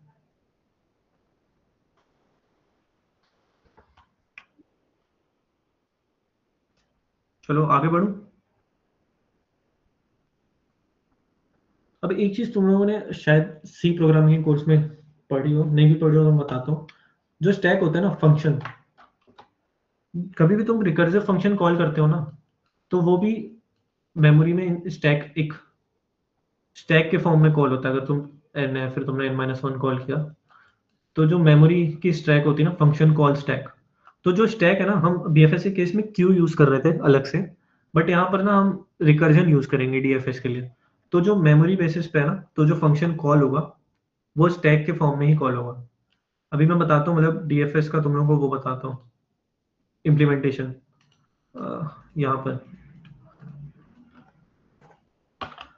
जो स्टैक वाली चीज़ है वो बताता हूँ। रिकर्जन जो है ना, तो रिकर्जन स्टैक होती है तुम्हारी। तो डीएफएस का कोड मैं यहाँ लिख देता हूँ। तो कोई भी फंक्शन कभी भी किसी को कॉल कर रहा है जैसे, तो चाहिए ये ओरिजिनल कोड आई गेस। मैं सिर्फ फंक्शन लिख देता हूँ, फंक्शन से समझाता हूँ तुम लोगों को मैं क्या बोल रहा हूँ। तो सबसे पहली चीज, तुम एक फंक्शन बना रहे हो void dfs, ठीक है। अब फंक्शन में तुम क्या पास करोगे, ये जो मैं बता रहा हूँ, ये मैं बता रहा हूँ ट्री के लिए, ठीक है। ट्री और ग्राफ में डिफरेंस पता है सब लोगों को। ट्री होगा एक कनेक्टेड कनेक्टेड एसाइक्लिक ग्राफ होता है ट्री, ठीक है। एन नोड्स होते हैं और नंबर ऑफ एजेस होती है n-1। तो ट्री और ग्राफ में डिफरेंस पता है सब लोगों को।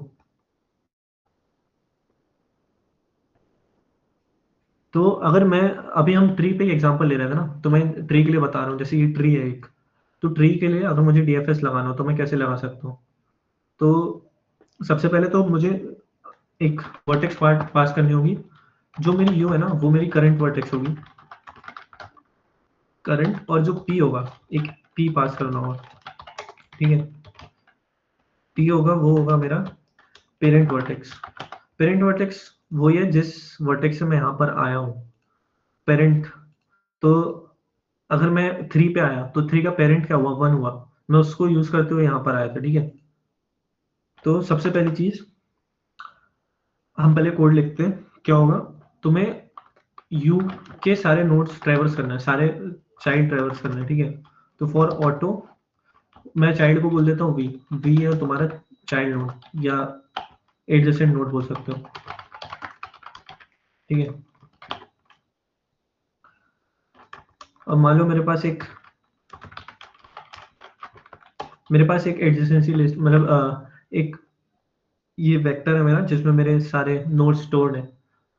तो अभी सिर्फ मैं फंक्शन बता रहा हूँ, ये तुम लोग मान के चलो यहाँ ग्लोबली डिफाइंड है या तुमने कहीं डिफाइन कर रखा हो। तो मैं क्या करूँगा, सारे इसके नेबर्स को पहले ट्रेवर्स करूँगा, ठीक है। जो यू के जितने भी नेबर्स है ना, मैं सबसे पहले उस पे जाऊँगा और फिर मैं चेक करूँगा। सबसे पहली चीज़, अगर मैं 3 पे हूँ, कहाँ गया मेरा, अगर मैं 3 पे हूँ तो इसका नेबर क्या क्या हुआ, 7 हुआ, 8 हुआ और 1 भी इसका नेबर है। क्योंकि तुमने एक बार किया होगा ना कि एडजेसेंट, जब तुम लिस्ट कंस्ट्रक्ट कर रहे हो, तो ये एडीजे 3 के लिए तुम क्या करोगे, पुश बैक 1 यहाँ करोगे, और 1 के लिए भी पुश बैक क्या करोगे, 3 पुश बैक 1, और 1 के लिए भी तुम क्या पुश करोगे, 3, ठीक है। तो 3 की जो तुम लिस्ट देखोगे ना, तो उसके नेबर्स क्या क्या होंगे, 7, 8 और 1। ये तो क्लियर है ना सबको, लास्ट क्लास में किया होगा जब मैं ग्राफ तुम लोग डिफाइन कर रहे थे। तो अगर मेरा जो वी है, जो जिस चाइल्ड पे मैं आ रहा हूँ, चाइल्ड नोड, अगर वो पेरेंट के बराबर है, तो मैं क्या करूंगा, मैं कंटिन्यू कर जाऊंगा क्योंकि वो तो ऑलरेडी विजिटेड है। फिर दूसरे केस में मैं क्या करूंगा, अगर वो चाइल्ड नोड नहीं है तो मैं डीएफएस कॉल करूंगा। अब डीएफएस में कॉल करूंगा चाइल्ड नोड के लिए। अब उसका पेरेंट क्या होगा, यू, ठीक है। तो अगर मैं 7 के लिए कॉल करना चाहता हूँ, 7 हो गया मेरा वी, यहाँ पर लिख देता हूँ, ये 7 हो गया, यहाँ तुम्हारा 3 हो गया, वो ग्राफ जो उसमें बना है।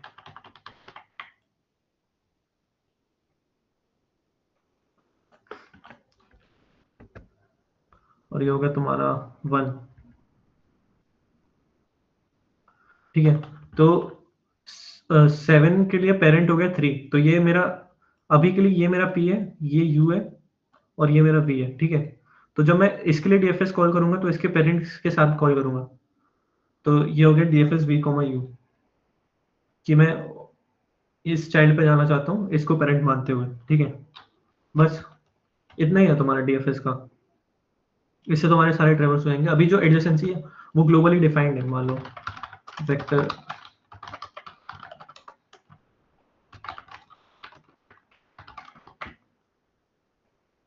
ये चीज समझ आया कि हमने क्या किया, कैसे कॉल कर रहे हैं।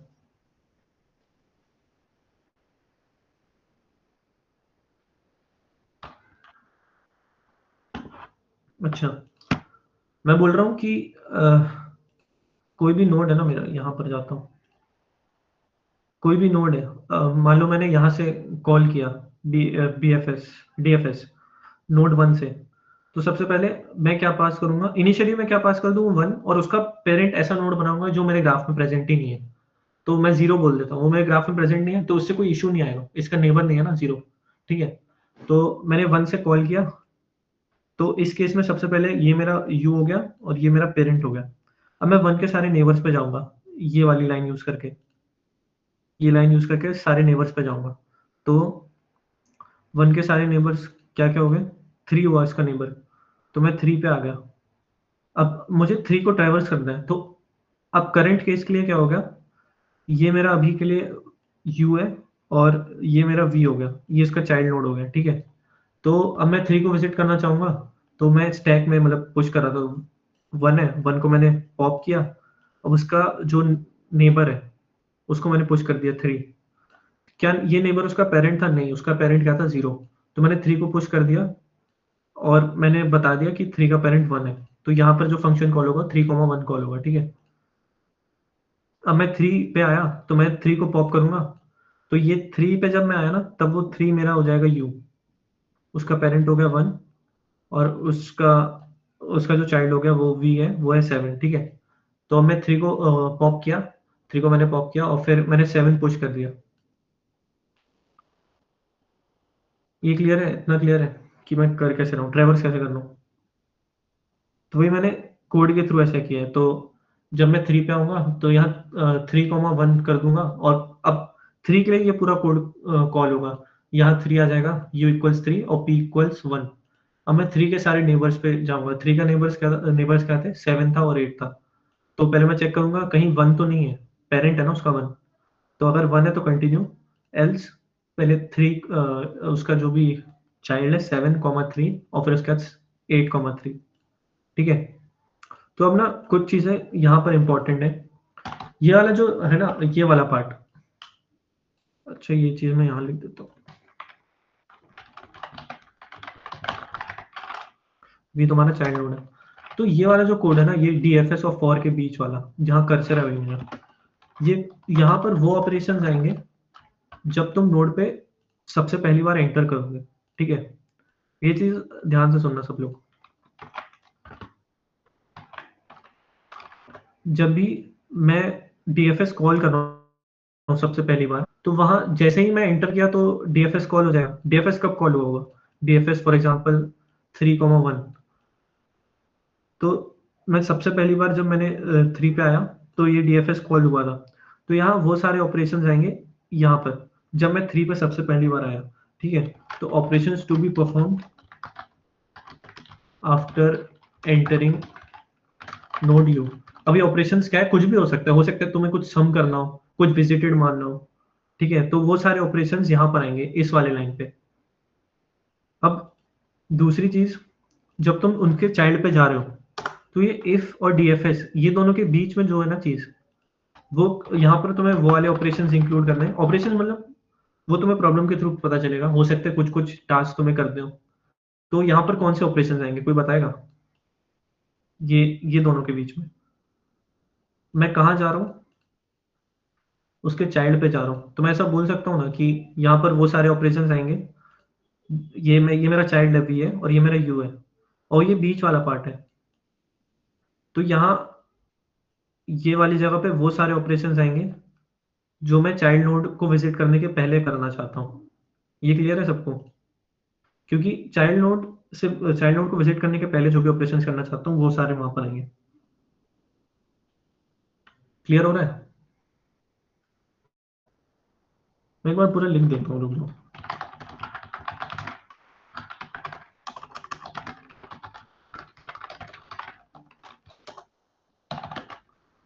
अब ये डीएफएस कॉल होगा चाइल्ड के लिए, तो ये पूरा कंट्रोल यहाँ पर चले जाएगा चाइल्ड का, यहाँ पर।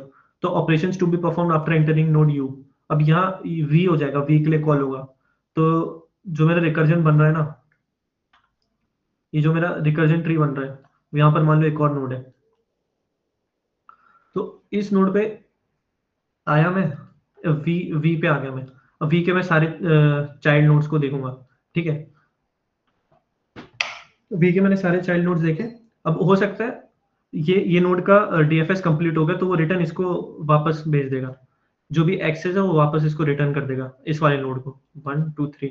तो जो 3 है वो इसको वापस नोड रिटर्न कर देगा अपना एक्सेस। वो कब रिटर्न करेगा, जब इसका डीएफएस कंप्लीट हो जाएगा। इसका डीएफएस क्या है, 3,2 है। 3,2 मैंने कॉल किया होगा तभी मैं यहाँ पर आया। इस पे सारे टास्क कंप्लीट हो गए, तो पूरा कंट्रोल चले जाएगा इस नोड के पास, ठीक है। तो ये वाला जो डीएफएस है ना, इसके बाद जो भी चीज होंगी वो तभी होंगी जब मैं 3 से वापस आ रहा हूँ, 3 से वापस 2 पे आ रहा हूँ। यहाँ डीएफएस कंप्लीट हो गया, और इस चीज को मैं बोल रहा हूँ बैक ट्रैक, मतलब जो भी इंफॉर्मेशन थी मैं 3 से वापस लेके आ रहा हूँ ऊपर की तरफ, 2 की तरफ, उसके पेरेंट की तरफ, ठीक है। तो तुम्हारी बैक ट्रैक वाली चीज हो गई। तो यहाँ होंगे operations to be performed after completing DFS on child node। ये समझ आया यहाँ तक? बाकी लोगों को?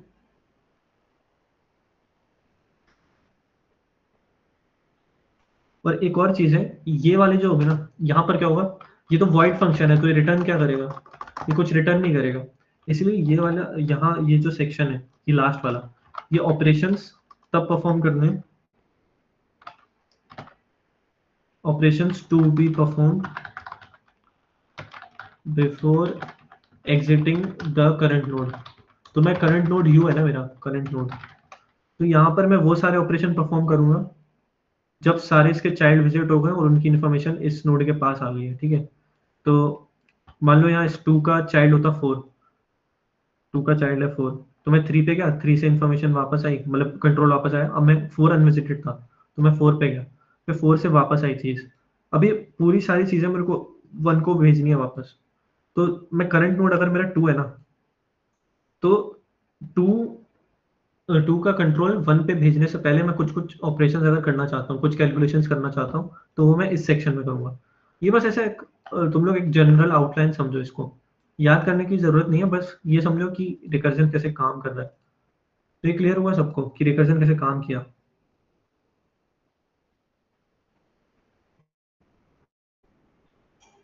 यस नो 0 1 कुछ भी थम्स अप अगर समझ आ गया तो कर सकते हो। बाकी लोगों को?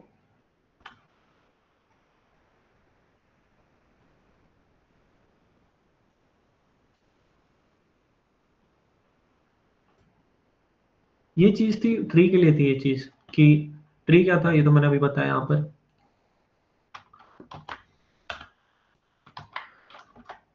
ट्री कनेक्टेड ग्राफ होता है जिसमें n नोड्स होते हैं और n-1 एजेस होते हैं, ठीक है।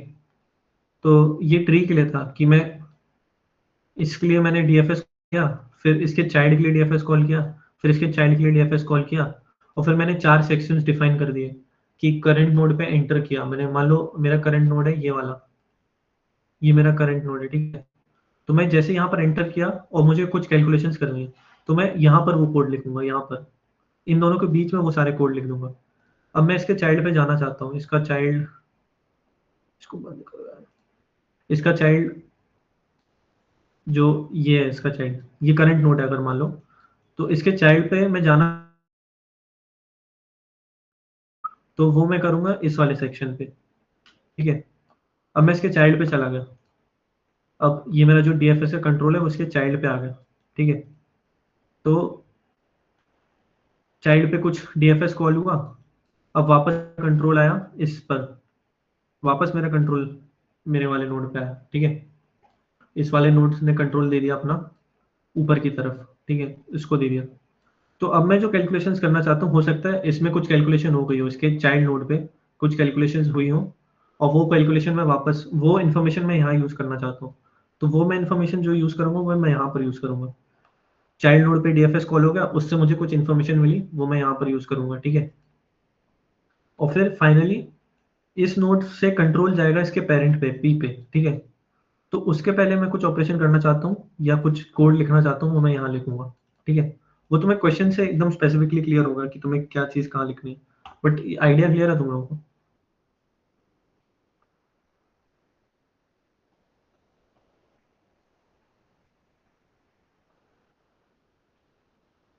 ठीक है, तो ये चीज़ थी ट्री के लिए, जो कोड लिखा है मैंने, ये डॉक में पेस्ट कर देता हूँ अभी।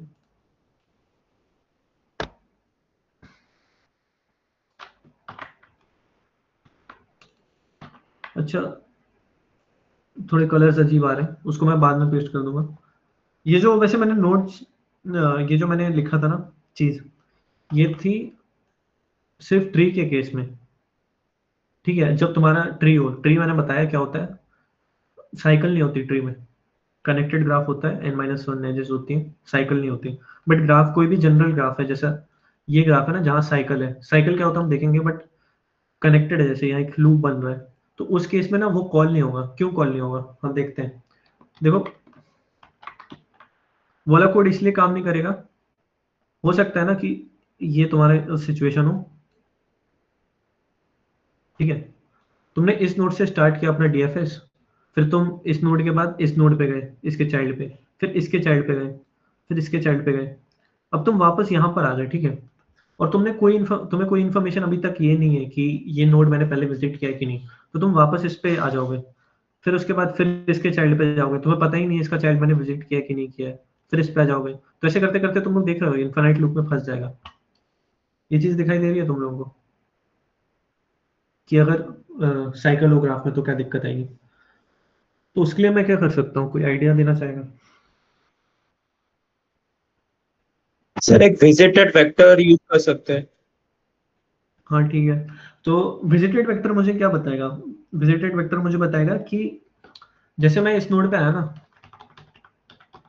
जब मैं नोड नंबर 4 पे आया, ये नोड नंबर 4 है, तो विजिटेड वेक्टर मुझे ये इन्फॉर्मेशन देगा कि मेरा नोड नंबर 1 विजिटेड है कि नहीं। विजिटेड 1 मतलब नोड नंबर 1 विजिटेड अगर ट्रू है, तो इसका मतलब इसके सारे जो भी एडजेसेंट नोड्स हैं वो ऑलरेडी ट्रैवर्स हो चुके हैं। एक तो 3 है, वो मेरा पेरेंट था, और ये एक नेबर है इसका, वो मैं विजिट कर चुका हूँ किसी प्रीवियस आइट्रेशन में, किसी प्रीवियस कॉल में कर चुका हूँ। तो मैं वापस उसका कंट्रोल इसको रिटर्न कर दूंगा, फिर 3 का कंट्रोल 2 को रिटर्न कर दूंगा, और 2 का कंट्रोल 1 को रिटर्न कर दूंगा, ठीक है। तो अगर मुझे वो आइडिया जनरलाइज करना है ना, तो मैं क्या कर सकता हूँ, void dfs, ये तो ठीक है तुम्हारा, int u मेरा करंट नोड है। फिर मैं क्या करूंगा, एक वेक्टर बनाऊंगा, उसको मैं बोलूंगा विजिटेड। मेरे पास एक वेक्टर है विजिटेड, तो मैं ये बता रहा है कि अभी तक मैंने वो नोड विजिट किया है कि नहीं। तो जैसे ही मैं विजिटेड कब बोलूंगा किसी भी नोड को, मैं विजिटेड उस नोड को तब बोलूंगा जब मैं उस नोड पे सबसे पहली बार आ चुका हूँ। तो मैं 1 से मैं 2 पे आया, तो मैं मार्क कर दूंगा विजिटेड नोड 1। और तुम लोग ये बताओ, मैंने एक बात बोली थी कि जो इन्फॉर्मेशन है, अगर मैं नोड पे सबसे पहली बार आया हूँ, तो वो वाले मेरे को इन्फॉर्मेशन कहाँ पर लिखनी पड़ेगी, वो वाला कोड इन दोनों लाइंस के बीच में लिखना होगा ना, डीएफएस ऑफ फॉर, ये वाली जो कंडीशन है यहाँ पर, ठीक है। तो मैं नीचे लिख देता हूँ, ये जो था ये सिर्फ ट्री के लिए था, ये वाला जो है कोड यहाँ लिख देता हूँ मैं, और ट्री, और ये कोई भी ग्राफ के लिए, कोई भी इन जनरल ग्राफ, ट्री भी एक ग्राफ होता है, तो even for a tree, tree भी एक ग्राफ ही होता है वैसे। तो फिर सबसे पहले मैं इंट यू, और मैं यहाँ वेक्टर था इंट एंड, मैं एंड इसलिए लिख रहा हूँ बाय रेफरेंस, क्योंकि मेरे को स्टोर करना है वो इन्फॉर्मेशन। अगर मैं रिकर्जन कॉल में भेजता जाऊंगा विजिटेड बिना ये एंड साइन लगाए, तो वो इन्फॉर्मेशन वापस 0 हो जाएगी, ठीक है। अब मैं क्या करूंगा, मैं यहाँ पर मार्क कर दूंगा visited node you equals true. ये चीज समझ आई? मैं जैसे नोड पे एंटर किया, मैंने मार्क कर दिया कि मैं ये नोड विजिट कर चुका हूँ। बाकी चीजें सेम ही रहेंगी, एडजेसेंट सी ऑफ यू, ठीक है। इफ अगर मेरा नोड ऑलरेडी विजिटेड है, अगर मैं इसके चाइल्ड को विजिट कर चुका हूँ तो मैं क्या करूँगा, कंटिन्यू कर दूंगा, ठीक है, क्योंकि वरना फिर मेरा वही रिकर्जन वाली वो इन्फिनिट लूप वाली चीज़ आ जाएगी। या फिर मैं क्या करूँगा, यहाँ पर हम ट्री के लिए ऐसे कर रहे थे, पेरेंट से चेक कर रहे थे, बट यहाँ इन जनरल विजिटेड वेक्टर बना के चेक कर रहे हैं। फिर मैं क्या करूँगा, DFS v, u ये कॉल कर लूँगा। तो बस इतना फ़र्क है यहाँ पर, और बाकी चीज़ें सेम रहेंगी। ये चीज़ है जो तुम्हारी ऑपरेशंस टू बी परफॉर्म्ड। ये क्लियर हुआ सब लोगों को?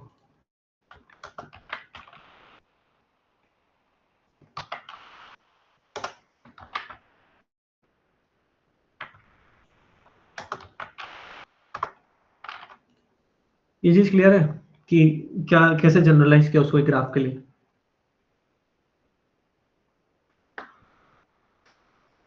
सर इसमें एक डाउट था मेरे को। हाँ सर आप जो is visited is equals to true किए हैं, वो डीएफएस कॉल करने के जस्ट पहले वाले लाइन में कर सकते हैं क्या? अच्छा देखो, तुम जैसे बोल जो रहे हो neighbor- यहाँ पर कर सकता हूँ कि नहीं? ये सर जो नेबर विजिट करने वाले हैं जस्ट उसको डीएफएस में डाल दिए, उसी को विजिटेड मार्क पहले कर दे, वो कर सकते हैं क्या? तुम बोल रहे हो, मैं यहाँ ये बोल रहा हूँ ना, विजिटेड u इक्वल्स ट्रू, ये चीज़। Visited v is equals to true visited v उसी लाइन इक्वल्स टू में। ट्रू, अच्छा यहाँ पर हाँ सर। ठीक है, हाँ कर सकते हो यहाँ पर भी, कोई इशू नहीं है, बट यहाँ पर करने से कोई दिक्कत तो नहीं आनी चाहिए वैसे, क्योंकि वो कॉल हो ही जाएगा। बस उस केस में किसी के अगर चाइल्ड नोड्स नहीं है तो फिर यहाँ ये फॉर लूप चलेगा नहीं, ठीक है, बट यहाँ पर भी कर सकते हो विजिटेड v इक्वल्स टू, कोई इशू नहीं आएगा उसमें। Okay sir.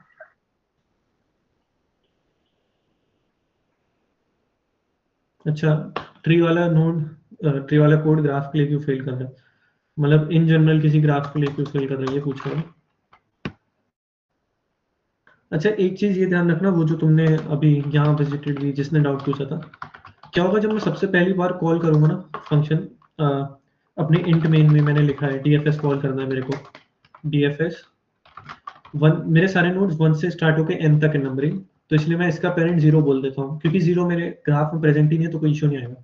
तो उसके पहले भी मेरे को यहाँ विजिटेड 1 इक्वल्स टू लिखना पड़ेगा, तो ये एक लाइन एक्स्ट्रा मेरे को यहाँ पर भी ऐड करनी होगी ना, ये समझ आया?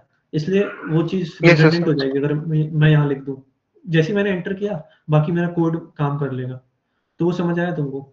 यहाँ पर लिखने से कोई दिक्कत नहीं है, बट फिर तुम्हें एक एक्स्ट्रा कंडीशन यहाँ भी लिखनी होगी, ये तुम चीज़ यहाँ नहीं लिख के, तो समझ आ रहा है सर ये वाला एक बार ये फिर सर से समझ बोले। गए थे। क्या? सर आपने अभी क्या बोला कि लाइक वो प्रॉब्लम क्या होगा, और एक बार बोल दीजिए। फॉर एग्जाम्पल वो बोल रहे हैं कि यहाँ विजिट करने के बाद v को मैंने विजिट किया और v अब यहाँ u बन जाएगा, तो मैं u इक्वल्स ट्रू लिख रहा हूँ ना, तो वो यहाँ ना लिख के मैं चाइल्ड नोड को पहले भी तो विजिटेड इक्वल्स ट्रू लिख सकता हूँ। यहाँ पर ये चीज़ अगर मैं ना लिखूँ, चाइल्ड नोड को विजिटेड लिख दूँ, तो मैं ये बोल रहा था कि एक प्रॉब्लम ये आएगी कि यहाँ पर विजिटेड 1 इक्वल्स ट्रू अलग से लिखना होगा, क्योंकि पहले वाले में तो यहाँ पर खुद ही से ट्रू हो जाता अगर वो कोड एंटर करता। और दूसरी चीज़ दिक्कत ये आएगी कि कोई ऐसा नोड है ना जिसके कोई नेबर नोड्स हो ही नहीं, किसी के एडजेसेंट नोड हो ही ना, तो ये वाला कोड फॉर वाला काम ही नहीं करेगा, तो हो सकता है वो अनमार्क्ड रह जाए या अनविजिटेड रह जाए। तो इसलिए तुम लोग यहाँ कर सकते हो, बट फॉलो करना कि तुम लोग यहाँ लिख दो उस चीज़ को। समझ आया? वो बस डाउट पूछ रहा था, मैं बता रहा था कि क्या दिक्कत आ सकती है, अगर आई तो। दिक्कत तो कुछ नहीं आएगी, बस तुम लोग को एक्स्ट्रा एज केसेस ध्यान रखने होंगे, ठीक है? अच्छा, और इसका ये वाई द ट्री का कोड क्यों फेल कर रहा था, देखो ट्री के कोड में क्या था,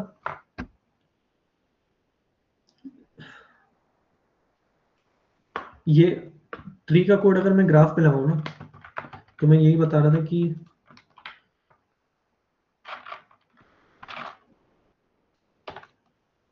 देखो सिर्फ ट्री का नोड मैं इस ग्राफ पे लगाता हूँ 2, 3 और 4 और 5, 4 और 5 नहीं, 4 और 1, तो सबसे पहले क्या कॉल होगा, DFS 1,0, मतलब 0 इस ग्राफ में नहीं इसलिए मैंने 0 मान लिया इसका पेरेंट, और फिर ये अपने चाइल्ड को कॉल करेगा, तो इसका चाइल्ड क्या कॉल होगा 2 और इसका पेरेंट क्या होगा 1, ठीक है ये चीज़। फिर यहाँ पर क्या,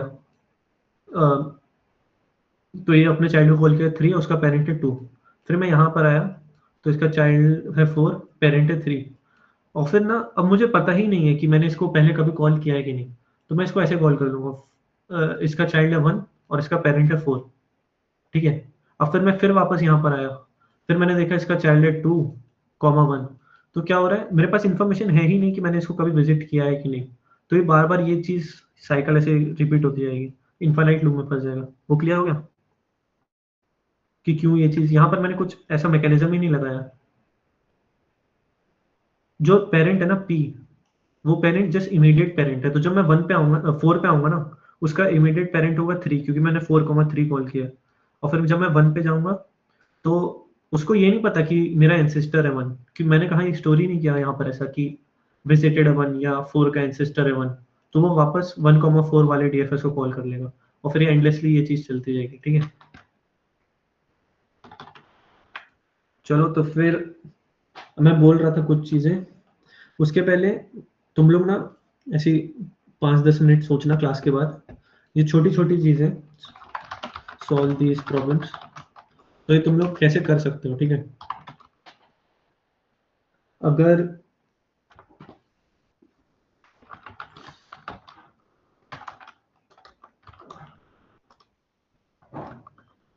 तुम लोग फाइंड द नंबर ऑफ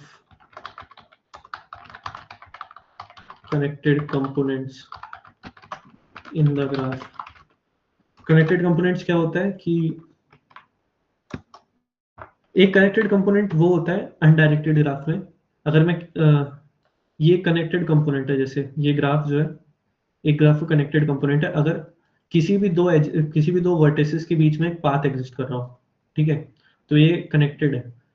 अब बताओ ये इसी ग्राफ का पार्ट है, ये पूरा एक ग्राफ है। अब बताओ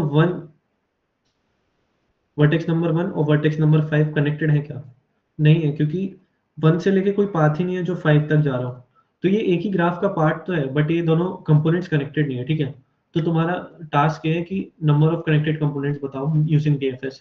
ये छोटे छोटे प्रॉब्लम है, वो तुम लोगों को मतलब क्लास के बाद एक बार डॉक रिवाइज करके सोचना फ्री टाइम पे कैसे करोगे, ठीक है। और एक दो और चीज़ें बहुत सिंपल है कि हाइट कैसे निकाल सकते हो, वो मैं पेस्ट कर दूंगा, तो तुम लोग जैसे होमवर्क प्रॉब्लम्स एक बार कर लेना, मतलब सोच लेना, ठीक है। कुछ डाउट हो तो अगली क्लास में पूछ सकते हो, बट फिगर आउट कर लोगे आराम से, बहुत सिंपल सा। तो अभी मैं बीच में साइकिल बोल रहा था काफ़ी, कि साइकिल क्या होता है कैसे होता है। उसके पहले एक और चीज़ मैं बताऊंगा साइकिल्स पे जाने से पहले, कि एक DFS वाली चीज़ तुम लोगों को समझ आई ना, कि एक तो ये विजिटेड वेक्टर वाली चीज़ से किया हमने, सबको क्लियर है ना विजिटेड वेक्टर वाली अप्रोच? थम्स अप कर दो एक बार अगर क्लियर है तो।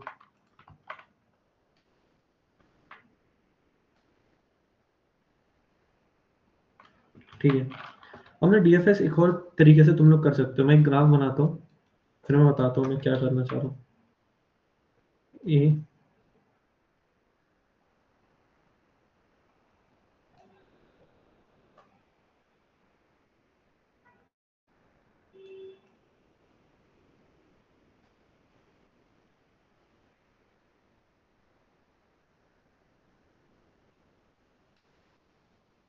तो ये तुम्हारा ग्राफ है, ये ग्राफ डायरेक्टेड ग्राफ है क्योंकि इसके एजेस पे डायरेक्शन है, ठीक है। तो अब DFS का एक और तरीका है, वो है तरीका मतलब एक चीज, एक इंफॉर्मेशन तुम स्टोर कर सकते हो DFS से, वो है टाइम की इंफॉर्मेशन। अब टाइम किस चीज की टाइम, तुम किसी भी नोड का स्टार्ट टाइम और फिनिश टाइम स्टोर कर सकते हो। अब ये होता क्या है स्टार्ट टाइम, देखो किसी भी नोड का स्टार्ट टाइम वो होता है जब सबसे पहली बार तुम उस नोड पे एंटर करो, ठीक है, इतना क्लियर है। विजिट टाइम बोल सकते हो या तो स्टार्ट टाइम बोल सकते हो। तो किसी भी नोड पे सबसे पहली बार विजिट किया तुमने तो वो स्टार्ट टाइम हो गया उस नोड का। फिनिश टाइम क्या होता है ना किसी भी नोड का, जब उसके सारे चाइल्ड नोड या उसके सारे नेबर नोड्स पे DFS कॉल हो चुका हो और कंट्रोल वापस आ गया हो, वो होता है फिनिश नोड और फिनिश टाइम। मैं दिखाता हूँ अभी इस एग्जांपल से। तो मैं टाइम मानूंगा 1, तो टाइम 1 से स्टार्ट कर रहा हूँ मैं। टाइम 1 पे मैंने कौन सा नोड डिस्कवर किया, नोड A, ठीक है। अब मैं डीएफएस लगा रहा हूँ इस पे, मैं ऐसे लिखूंगा सोर्स टाइम फिर स्लैश लगा के फिनिश टाइम। तो अभी इसका सोर्स टाइम 1 है, मतलब स्टार्ट टाइम 1 है, ठीक है। 1 क्यों है वो तो बता ही सकते हो तुम लोग, ठीक है, वो सबसे पहला नोड है। अब मैं मान लो बी पे जा रहा हूँ, तो मैं इंक्रीमेंट करूंगा टाइम को 1 से, ठीक है। तो इसका विजिट टाइम क्या हो जाएगा, स्टार्ट टाइम या विजिट टाइम बोल लो, वी से भी बोल सकते हो, वी।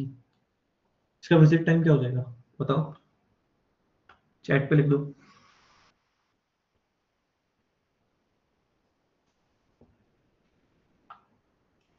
इसका विजिट टाइम हो गया 2।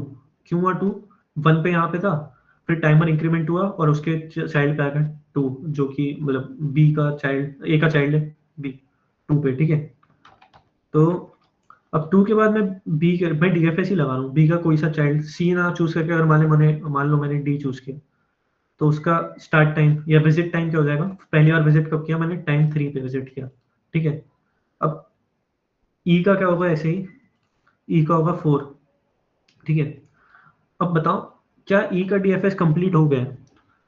देखो ई के बाद कोई भी इसका चाइल्ड नोड नहीं है, कोई भी ऐसा नोड नहीं है जो जिस पे मैंने डीएफएस कॉल ना किया हो, क्योंकि इसका कोई चाइल्ड नोड ही नहीं है।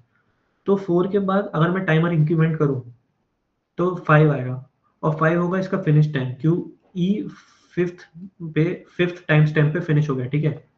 मैं ई पे विजिट किया, मैंने टाइमर इंक्रीमेंट किया 5 पे, और मेरे पास कोई चाइल्ड नोड नहीं था, तो मैंने इसको बोल दिया ये 5 हो गया। ये क्लियर है सबको, ठीक है।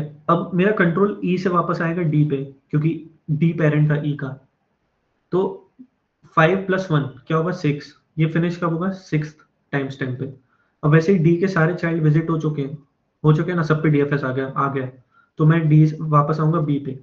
अब क्या बी के सारे चाइल्ड विजिट हो चुके हैं बताओ, नहीं हुए ना। अगर नहीं हुआ है तो मैं इसका फिनिश टाइम 7 लिख सकता हूँ क्या, नहीं लिख सकता हूँ। अभी मेरा टाइम 6 था, अब टाइम 6 होके 7 हो गए। तो 7th टाइम स्टैम्प पे ना मैं यहाँ जाऊंगा, यहाँ पर, ये 7 होगा मेरा सी पे, ठीक है। तुम एक नोड विजिट करो, ऑलरेडी विजिटेड नोड पे तुम टाइम इंक्रीज नहीं कर रहे हो, तुम नए नोड पे आ रहे हो, टाइम इंक्रीज हो रहा है, फिर फिनिश टाइम पे तुम वापस रिटर्न कर रहे हो तो इंक्रीज हो रहा है। बट इसका फिनिश टाइम नहीं हुआ ना, ये 7 इसका फिनिश टाइम नहीं था, इसका स्टार्ट टाइम है 7। ये क्लियर हो रहा है सबको? तो 7 के बाद अब सी के सारे चाइल्ड विजिटेड है क्या, हाँ विजिटेड है, तो मैं इसको 8 कर दूंगा, क्योंकि ये फिनिश हो गया, इस पे डीएफएस फिनिश हो गया, इसका कोई चाइल्ड अनविजिटेड नहीं है। अब मैं वापस कंट्रोल इसको दूंगा, तो ये क्या आ जाएगा, क्या इसका डीएफएस फिनिश हो गया, इसका कोई चाइल्ड बचा है बताओ, बी का कोई चाइल्ड बचा है क्या? सी था, सी मैंने कंप्लीट कर दिया है, और डी था, डी भी मैंने कंप्लीट कर दिया, तो कुछ बचा है अभी, नहीं बचा, ठीक है। तो 8 के बाद इसका फिनिश टाइम क्या हो जाएगा, 9। तुम +1 कर दोगे, ठीक है। अब 9 के बाद वापस जाओगे, अब इसके भी सारे विजिट हो चुके हैं चाइल्ड नोट्स, तो हो जाएगा 10, ठीक है। तो ये तुम लोगों को क्लियर हुआ, ये क्या किया, तो मैंने टाइम, फिनिशिंग टाइम और स्टार्टिंग टाइम मैंने कैलकुलेट कर लिया सबका। इसका 1 है, इसका 2 है, 3, 4, फिर इसका फिनिशिंग टाइम 5, इसका 6, इसका 8 है finishing time, 7 visit time, 9, 10। Clear है सबको? बस इतनी सी चीज थी, ठीक है। तो मैं अब साइकिल बोल रहा था, साइकिल क्या होता है काफी लोगों को पता नहीं, तो हम देखते हैं साइकिल होता है क्या, चेक कैसे करते हैं। तो यहाँ से प्रत्युष सर कंटिन्यू करेंगे। प्रत्युष।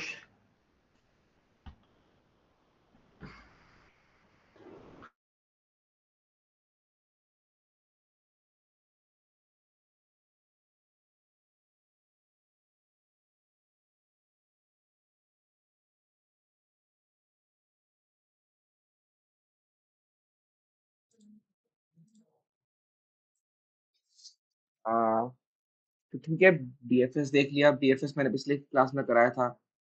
नेक्स्ट टॉपिक पे आने से पहले, जो क्वेश्चन तुम लोगों ने कहा था होमवर्क में करके आओगे, वो पुलिस स्टेशन वाला लास्ट क्लास का, सबने कर लिया क्या?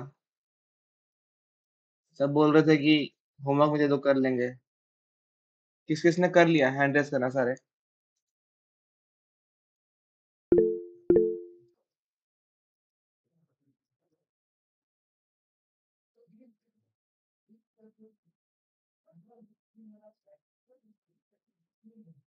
4-5 ही है क्या 30 में से?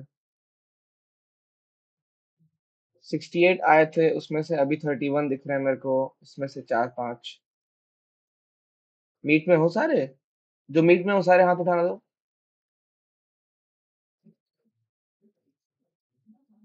चलो ठीक है, मीट में तो हो। जो क्वेश्चन होमवर्क में देते हैं वो एटलीस्ट कर लिया करो। आ, वरना मेरे को क्लास में कराना होगा, फिर मीट लंबी हो जाएगी। चलो ठीक है, नीचे कर लो। तो नेक्स्ट टॉपिक हमारा है, जैसे यहाँ लिखा हुआ है,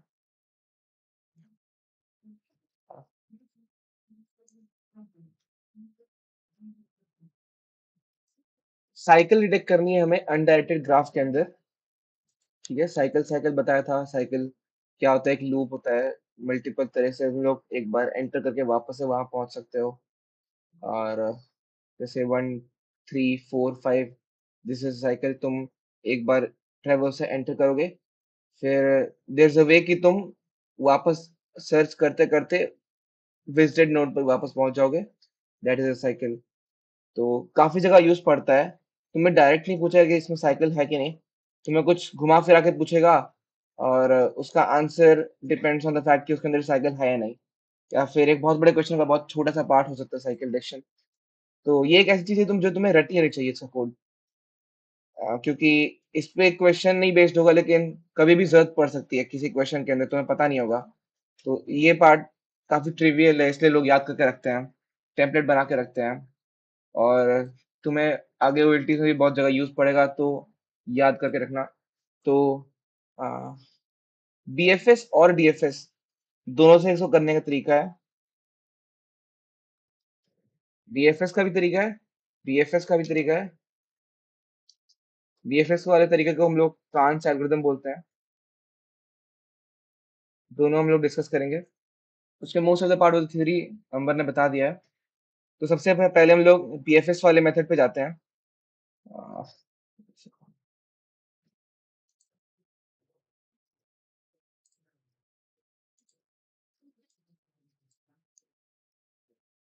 तो लेट्स से मेरे पास अनडायरेक्टेड ग्राफ, सबसे पहले ठीक है, अनडायरेक्टेड ग्राफ है मेरे पास।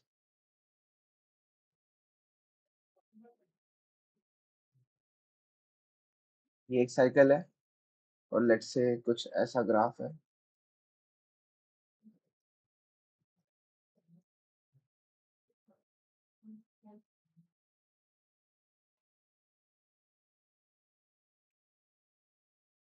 दिख रहा है क्या ग्राफ सबको?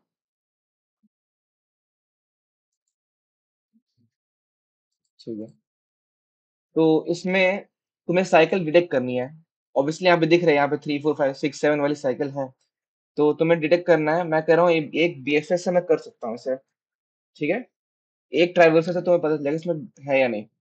तो इसके लिए हम लोग इन डिग्री का कॉन्सेप्ट यूज करने वाले हैं। इन डिग्री बहुत पहले बताया था, मतलब बहुत पहले क्या, लास्ट क्लास में बताया था मैंने। इन डिग्री, एक इन डिग्री आउट डिग्री एक ग्राफ का, और अनरिलेटेड ग्राफ में सिर्फ डिग्री कहते हैं उसे हम। तो इसके अंदर एक बार मैं रिकॉल करा देता हूँ। वन नोड की डिग्री क्या है?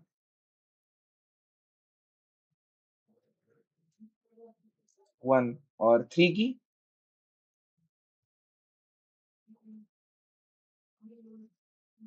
3, ठीक है।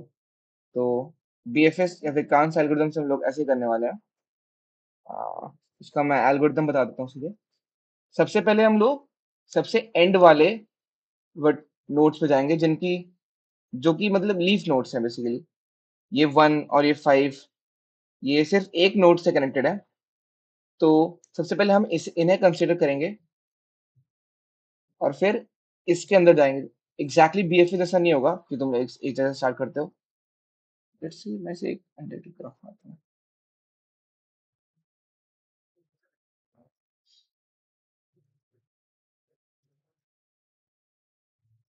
इसकी नीड नहीं भी पड़ेगी। ठीक है, तो सबसे साइड वाली नोड्स यानी 1 5, इन्हें कंसिडर करते हुए मैं जाऊंगा, और इसके अंदर साइकिल है या नहीं मैं डिटेक्ट कर लूंगा। तो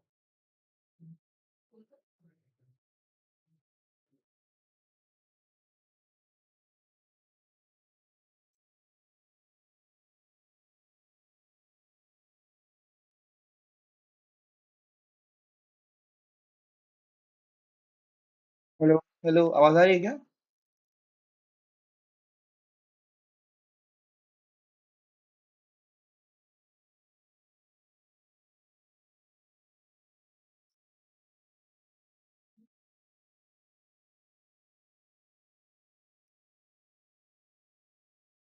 आ रही है। हाँ हाँ, ठीक है ठीक है ठीक है, करिए। करिए।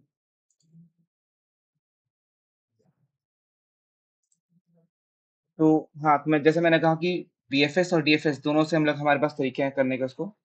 तो कहाँ से करूँ? तो मैं सोच रहा हूँ थोड़ा सा स्टॉप करके, हम लोग डीएफएस पे भी थे तो डीएफएस वाले मेथड से ही स्टार्ट करते हैं। तो डीएफएस का method in time out time वाला मेथड पे बेस्ड है। तुम एक जगह से डीएफएस करोगे एंड तुम्हारे पास आंसर आ जाएगा उसका। मैं एक बार कोड पे आता हूँ डायरेक्टली, ऐसे बताना थोड़ा मुश्किल है।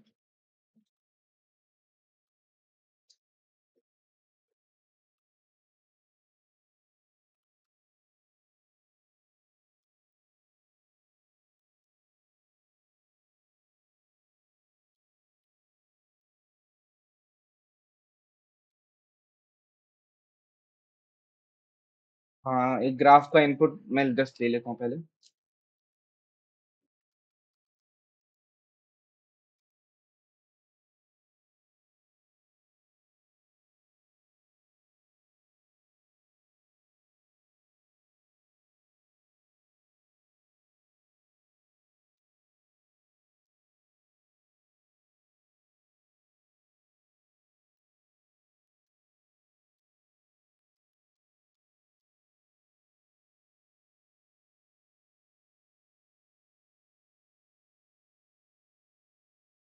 मैं ग्राफ बनाया उसका इनपुट लेता हूँ। 7 है यहाँ पे, 2 3 5 6 7।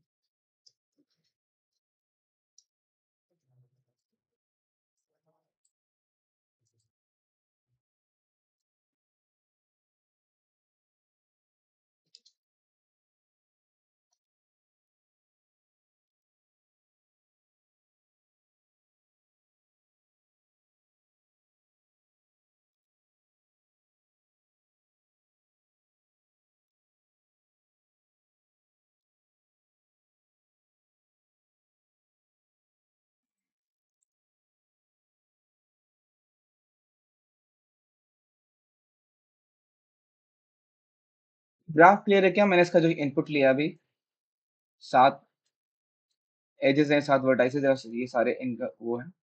मुझे आउटपुट में चाहिए कि यहाँ पे इसमें साइकिल है या नहीं।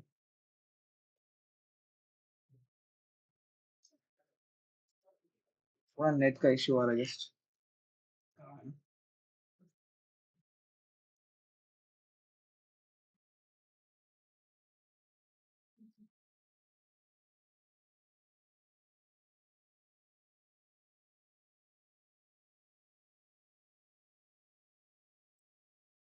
तो कनेक्टेड है क्या अभी? हाँ हाँ बोल। थोड़ा सा यहाँ पे इश्यू आ रहा है यार, तो एक बार यहाँ से कंटिन्यू करेगा क्या? डीएफएस से साइकिल डिटेक्शन।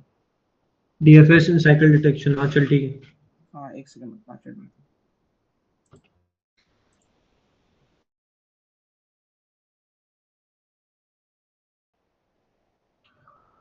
क्या होगा? सबसे पहली चीज, साइकिल तो सबको समझ आ गया, ठीक है। तो साइकिल डिटेक्ट कैसे करना है? किसी को कोई आइडिया है कि हम साइकिल डिटेक्ट कर कैसे सकते हैं? पहले अनडायरेक्टेड ग्राफ के लिए बताओ। अभी ना जब मैं डीएफएस पढ़ा रहा था तभी एक सिचुएशन आई थी। मुझे सिर्फ साइकिल डिटेक्ट करनी है, फाइंड ही नहीं करनी। डिटेक्शन का मतलब मुझे प्रेजेंस बतानी, क्या एक भी साइकिल है। अच्छा मेरी स्क्रीन नहीं दिख रही होगी, एक सेकंड।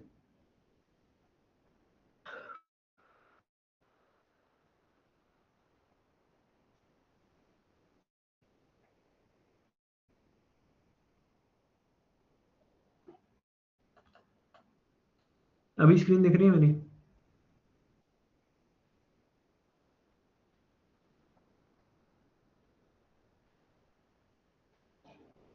ठीक है। तो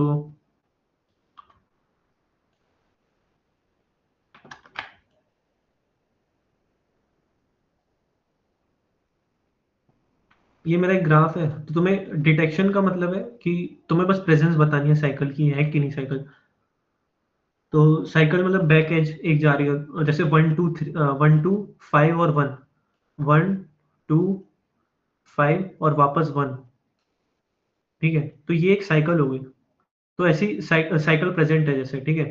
तो तुम्हें प्रेजेंस बतानी है साइकिल की। तो कोई बता सकता है कि कैसे कर सकते हैं? हमने मतलब देखा ही था फिलहाल।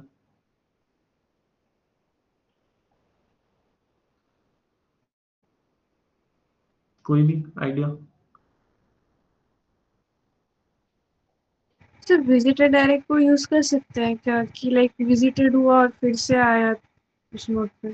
कर सकते हैं, विजिटेड एरे से ही करना है। तो हम देखते हैं। सबसे पहली चीज देखो, सबसे पहली चीज ना ये होगी कि तुम 1 पे आए, ठीक है। तुमने डीएफएस कॉल किया, फिर तुम 2 पे गए। 2 के बाद तुमने डीएफएस कॉल किया, तुम मान लो 3 पे गए।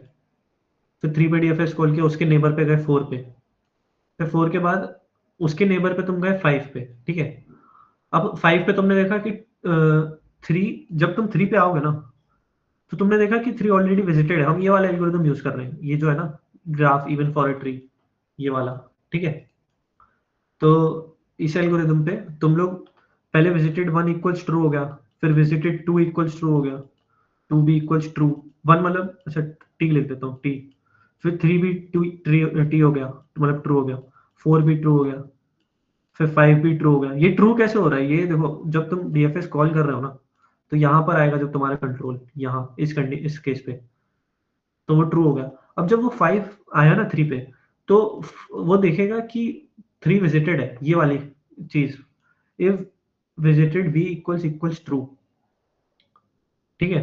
तो क्या होगा, वो देखेगा कि v जो है वो तुम्हारा पेरेंट भी नहीं है। हमें एक इन्फॉर्मेशन ये देनी पड़ेगी कि ये दोनों चीजों को कंबाइन करना होगा, कि पेरेंट वाली चीज और ये विजिटेड वाली चीज। क्योंकि हो सकता है ना कि तुम 5 पे आओ और तुमने बोला 4 विजिटेड है, तो 4 तो उसका पेरेंट था, तो 1 2 3 4 5, और तुम बोल रहे हो 4 विजिटेड है, तो 4 तो उसका प्रेजेंट था। ये 5 और ये 4, ये एक साइकिल नहीं हुई, ठीक है। बट 5 3 और 4 ये एक साइकिल हुई। ये क्लियर है? डिफरेंस क्लियर है?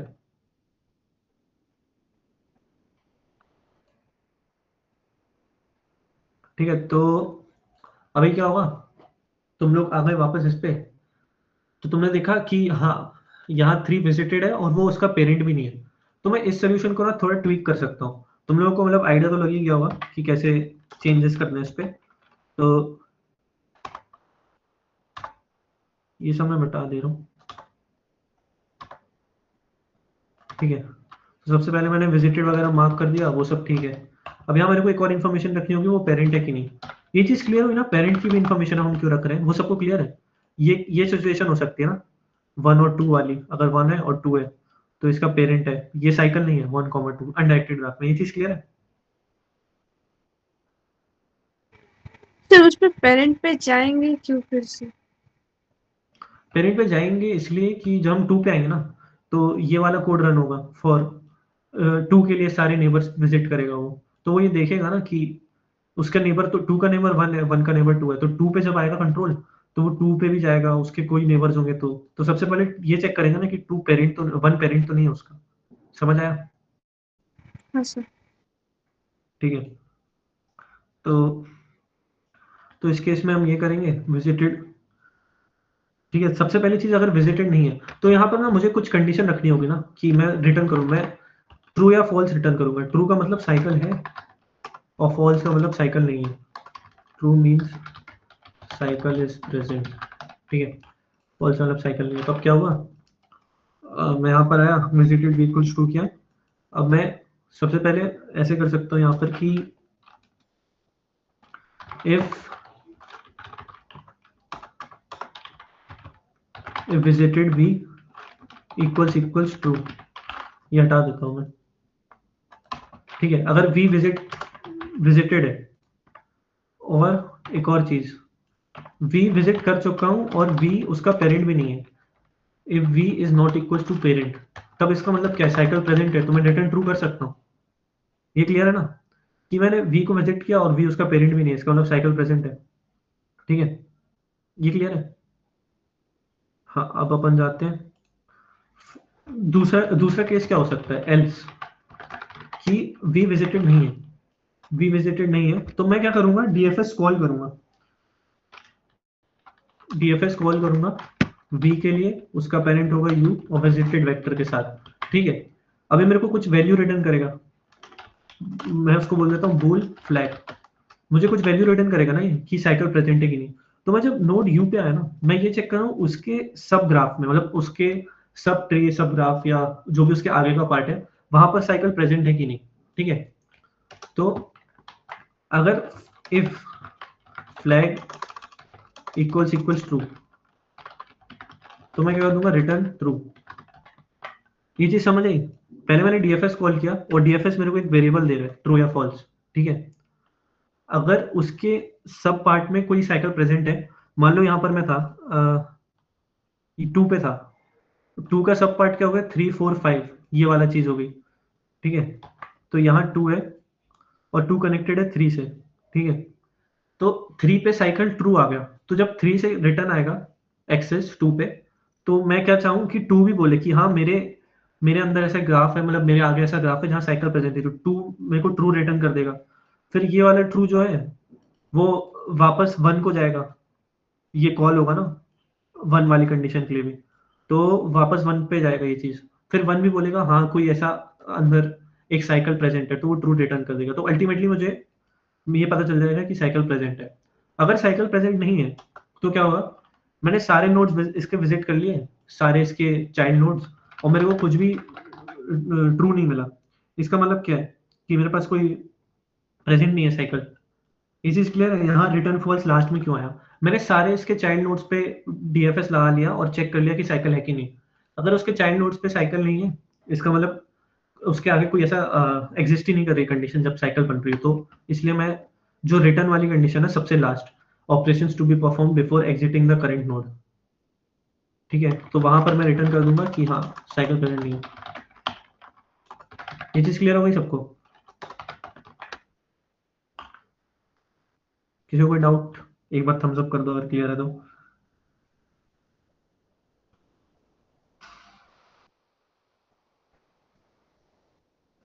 ठीक है,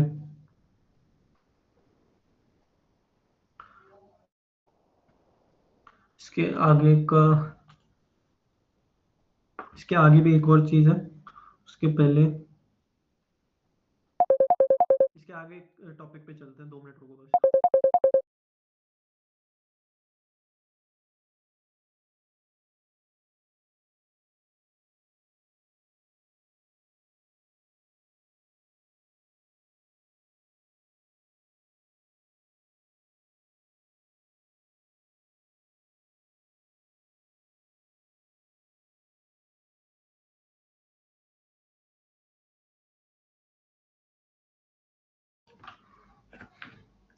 अच्छा, किसी ने पूछा how to trace cycle path, वो हम लोग होमवर्क में देने वाले थे वैसे। देखो साइकिल का पाथ ट्रेस करने के लिए तुम्हें और इन्फॉर्मेशन ऐड करनी होगी। यहाँ पर तो तुम बस डिटेक्शन कर रहे हो ना कि साइकिल कैसी है, मतलब साइकिल प्रेजेंट है कि नहीं, वो सब ठीक है। अब तुम्हें उसके लिए क्या करना होगा कि तुम्हें एक स्टैक भी मेंटेन करनी होगी। अभी मैं मतलब इम्प्लीमेंटेशन नहीं बता रहा हूँ, थोड़ा सा लंबा है, एक और टॉपिक करना था उसके पहले, बट ठीक है। तो उसके पहले क्या होगा, तुम एक स्टैक मेंटेन करोगे। स्टैक में कुछ भी पुश कर रहे हो ना, कोई भी चीज,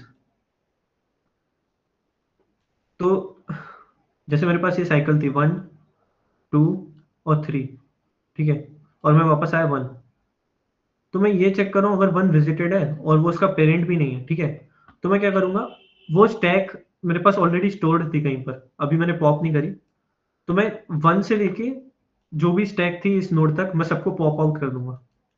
ठीक है, थोड़ा सुनने में अजीब लग रहा होगा, उसका इम्प्लीमेंटेशन बाद में बता देंगे, बट आइडिया क्लियर हो रहा है क्या कि कैसे ट्रेस करना है।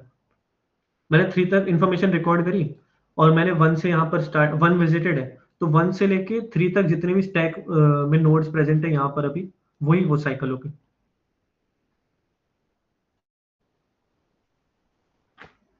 सारे नोट्स को कैसे करने? सारे नोड्स नहीं, 1 2 3 लेट्स से 4 पेंडिंग है, मान लो 4, जो जो नोट्स पेंडिंग है ना वो स्टैक में प्रेजेंट होंगे नहीं एक तरीके से, ये समझ आ रहा है? तुम लोग ये कर सकते हो कि एक चीज ऐसे कर सकते हो कि जब तुम लोग यहाँ रिटर्न कर रहे हो ना, तो यहाँ एक वेक्टर बना लो, यहाँ मतलब हाँ यहाँ पर एक वेक्टर बना सकते हो एक तरीके से, कि वेक्टर में पुश कर दो कि वेक्टर मान लो तुम्हारा होगा साइकिल के नाम से, पुश बैक करंट नोड, ठीक है। करंट नोड पुश करते जाओ और तब तक पुश करो जब तक तुम्हें पता चल रहा है कि उसका नोड विजिटेड है और ये साइकिल नहीं है, ठीक है। समझ आ रहे हैं?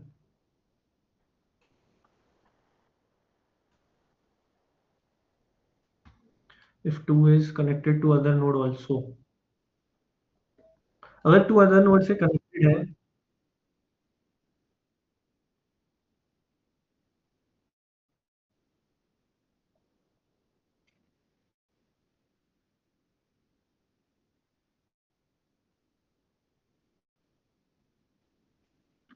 अच्छा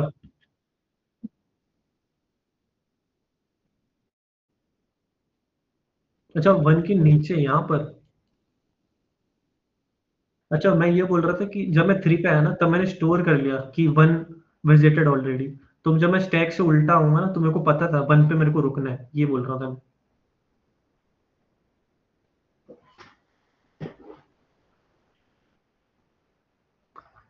saying that there can be element between 2 and 3, 2 and 3 के बीच में एलिमेंट, ऐसा कुछ बोल रहे हो क्या?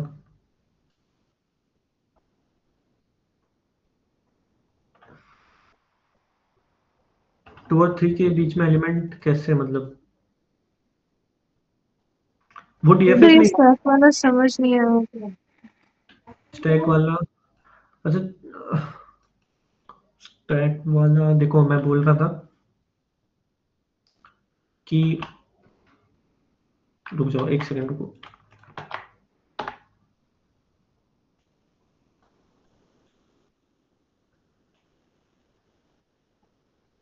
मैं वैसे ये बोल रहा हूँ कि मुझे पता है कि ये नोड मेरा पेरेंट नहीं है और यहाँ पर मैं स्टोर कर लूंगा ये ऑलरेडी विजिटेड है, तो ये मेरा एंड वर्टेक्स भी होगा और फिर मैं वापस डीएफएस कॉल बैक करूंगा, मतलब एक या कंडीशन लगा दूंगा जिससे मैं वापस कॉल लेके आ पाऊँ।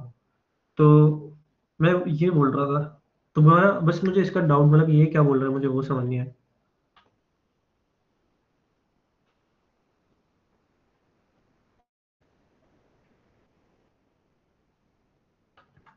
अप्रोच तो ऐसे ही है जो मैं बोल रहा हूँ।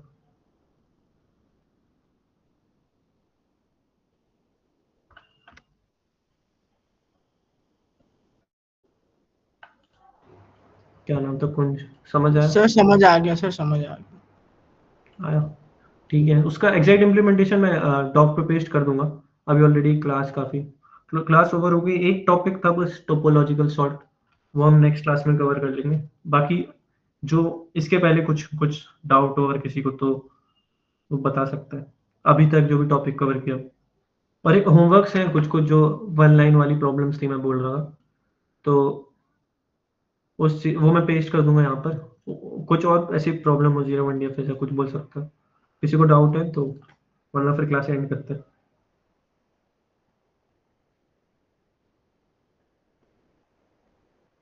हाँ पूछ सकते हो, कोई प्रॉब्लम नहीं। होमवर्क कर लेना, होमवर्क हम पेस्ट कर देंगे आज डॉक में,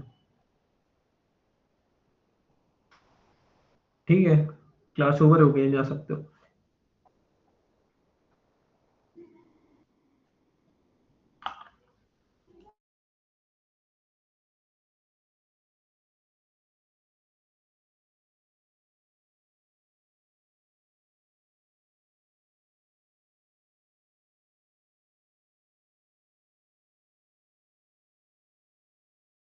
चलो तो फिर एंड करते हैं क्लास।